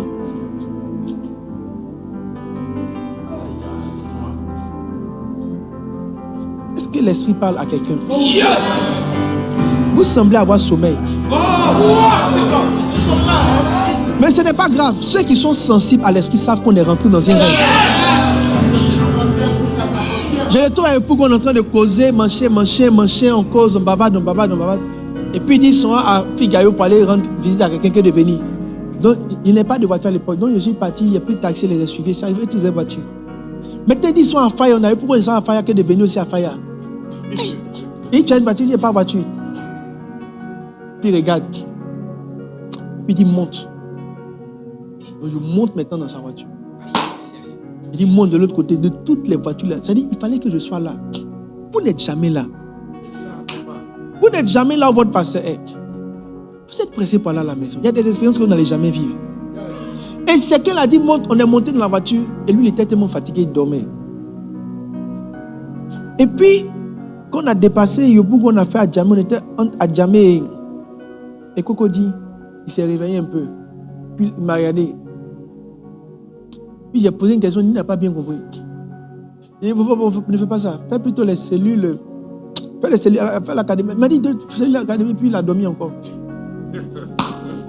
Ces cellules et académie là, quand j'ai mis en place, on a le même père, mais on ne considère pas de la même manière ses paroles. N'ayons pas si ça fait d'enfants chéris. C'est qui dit à l'un, il dit à l'autre. Il nous dit ça à nous tous. Il y a quelqu'un qui entend ces soins gêner 40 jours. On dit fais académie, fais cellule. Il ne faut plus gêner. Il faut maintenant comprendre comment on fait. Quand il m'a dit là, je suis allé à Bazodé maintenant pour aller chercher ceux qui gèrent le système pour faire le stage. Quand j'ai fini, j'ai mis dans l'église. Bishop, c'est ça qui a fait grandir l'église. Je vais t'aider à faire ça. Parce que tu vois, si tu n'assimiles pas les membres, ils vont rentrer pour partir. Toutes les églises souffrent des vacations. Ici, il n'y a pas de vacations. Quand vous êtes ici, là, vous voyez vacations. Celui qui est vacant là, c'est qu'il n'est jamais rentré. Parce que s'il est rentré là, c'est les mêmes visages de la... Allez voir les vieilles vidéos. Bishop, toi, tu as les vidéos là. Ceux-là, tu ne les vois pas dedans. C'est eux qui sont là.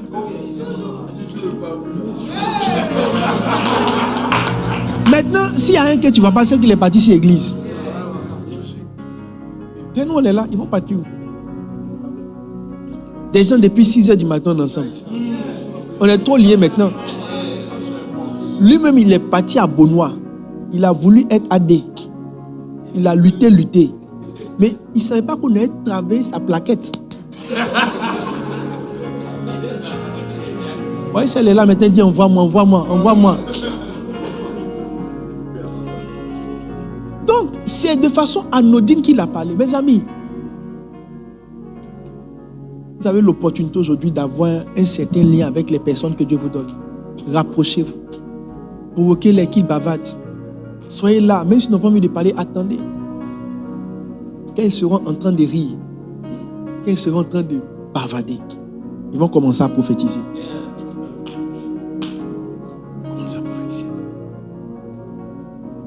Ah, tu devrais marier telle fille. Bon, les deux sont mariés. Comment c'est fait? Il y a rien. Mais vous êtes déjà mariés. Non, le babu, là, lui, il a déjà sécurisé quelque chose. Quand tu es venu devant, là, la soeur nous a logné ici quoi, pour savoir qu'est-ce que tu es venu faire.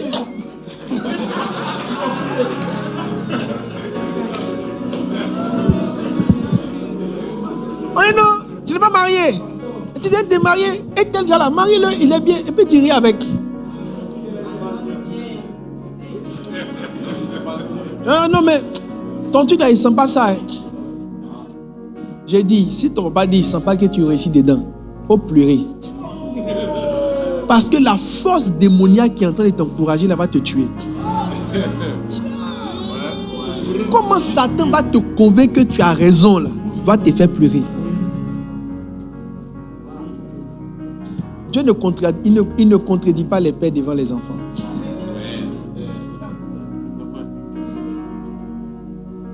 Même si dit qu'il a toujours raison, c'est pas truc, mais je dis, il y a quelque chose à savoir dedans. Dieu a son interprétation.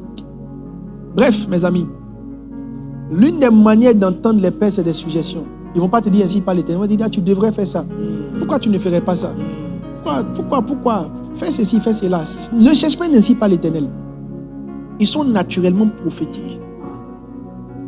Ils sont naturellement prophétiques. Ce qu'ils pensent est prophétique. Le dernier élément, je dis, c'est puis on aura fini pour aujourd'hui.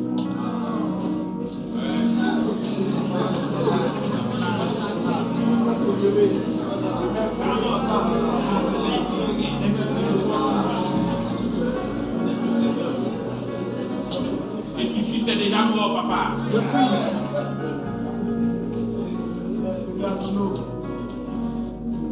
Bon.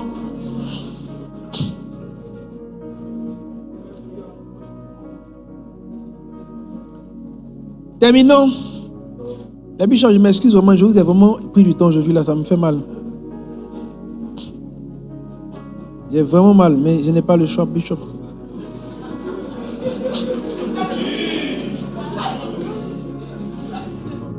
Alors, comment le Seigneur oriente les fils? Comment on reçoit les instructions des pères? Si ce n'est pas par une suggestion, ce n'est pas par un enseignement, c'est par le fardeau du père. Le fardeau du père, là, c'est une prophétie pour toi. Le gars te dit, Dieu lui a dit d'ouvrir l'église. Toi, qu'est-ce que tu entends? Donnez-moi le test. La Bible dit que Josué marchait selon les commandements de Moïse. Josué il n'a pas entendu Dieu. Il a pris les commandements de Moïse et il a pris chaque prophétie que Dieu a donnée à Moïse comme une prophétie que Dieu lui a donnée. Donnez-moi le test. Le dimanche est bien rempli. Mon fils qui a la guitare là-bas.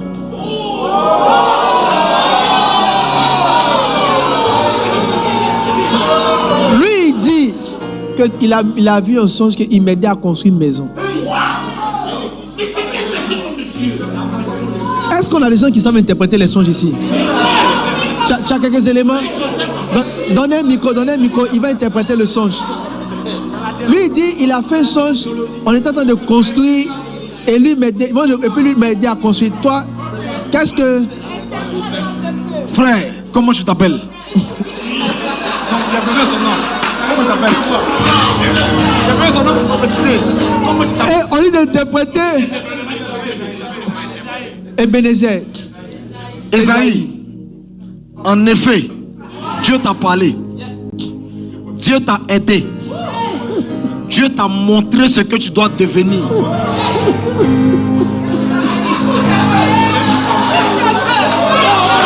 Soyez fort, soyez fort. Il va rien dire de fort. Soyez fort. Vas-y. Soyez fort. Ici au centre chrétien de réveil, notre père spirituel, le pasteur Yannick Diati, l'appel qui est sur sa vie, c'est de bâtir des églises. À chaque fois qu'il prend le micro, même s'il se penche sur la sanctification, à la fin, il y a église dedans. Maintenant, Dieu t'a montré en songe une maison.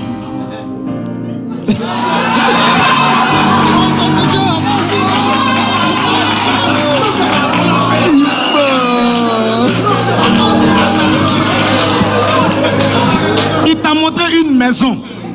Et tu es en train d'aider notre père spirituel, celui qui a reçu l'appel de bâtir l'église. En effet, en réalité, frère, ce que tu as vu n'était pas une maison. Ce n'était pas une seule maison, mais c'était la maison de Dieu. Maintenant, écoute.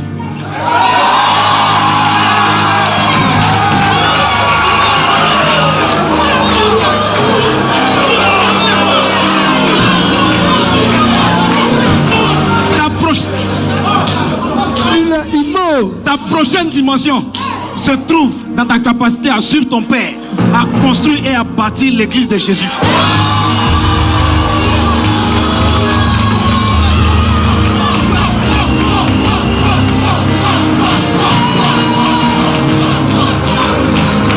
Merci prophète. fait que dire ce qui était à dire. Yako, il t'a fatigué pour rien, il ne faut pas l'écouter. Alors, le dernier élément, c'était quoi? Mais Fado, on dit fortifie-toi seulement, aie bon courage.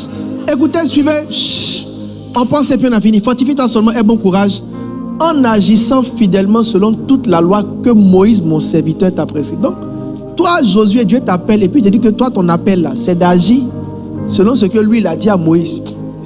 Je n'ai rien à te dire. Ce que j'ai dit à Moïse est ce que je voulais te dire.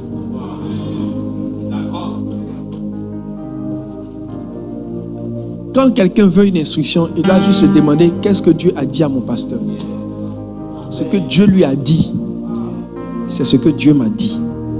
C'est tout. Si Dieu lui a dit ouvre des églises, ne jeûne plus, ne prie plus.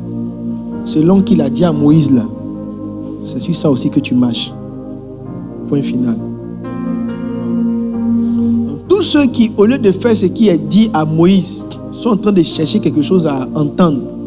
Ce n'est pas le protocole divin.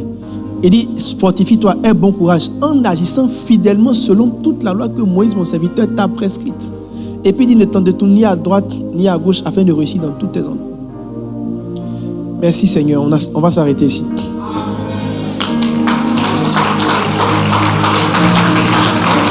Alors, à notre prochaine rencontre le mois prochain, pour ce programme particulier, nous allons parler des différents registres.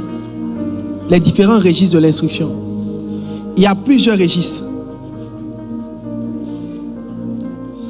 Et puis après, nous allons parler de d'autres éléments jusqu'à ce qu'on finisse totalement ce chapitre de la parole. Dieu nous bénisse. On pourrait prier avant de conclure. Prions tous et demandons un esprit qui peut entendre une chose à faire et qui va le faire. Juste dis à Dieu, donne-moi un esprit qui peut entendre une chose à faire et je vais m'évertuer à le faire. Donne-moi une chose à faire, Seigneur.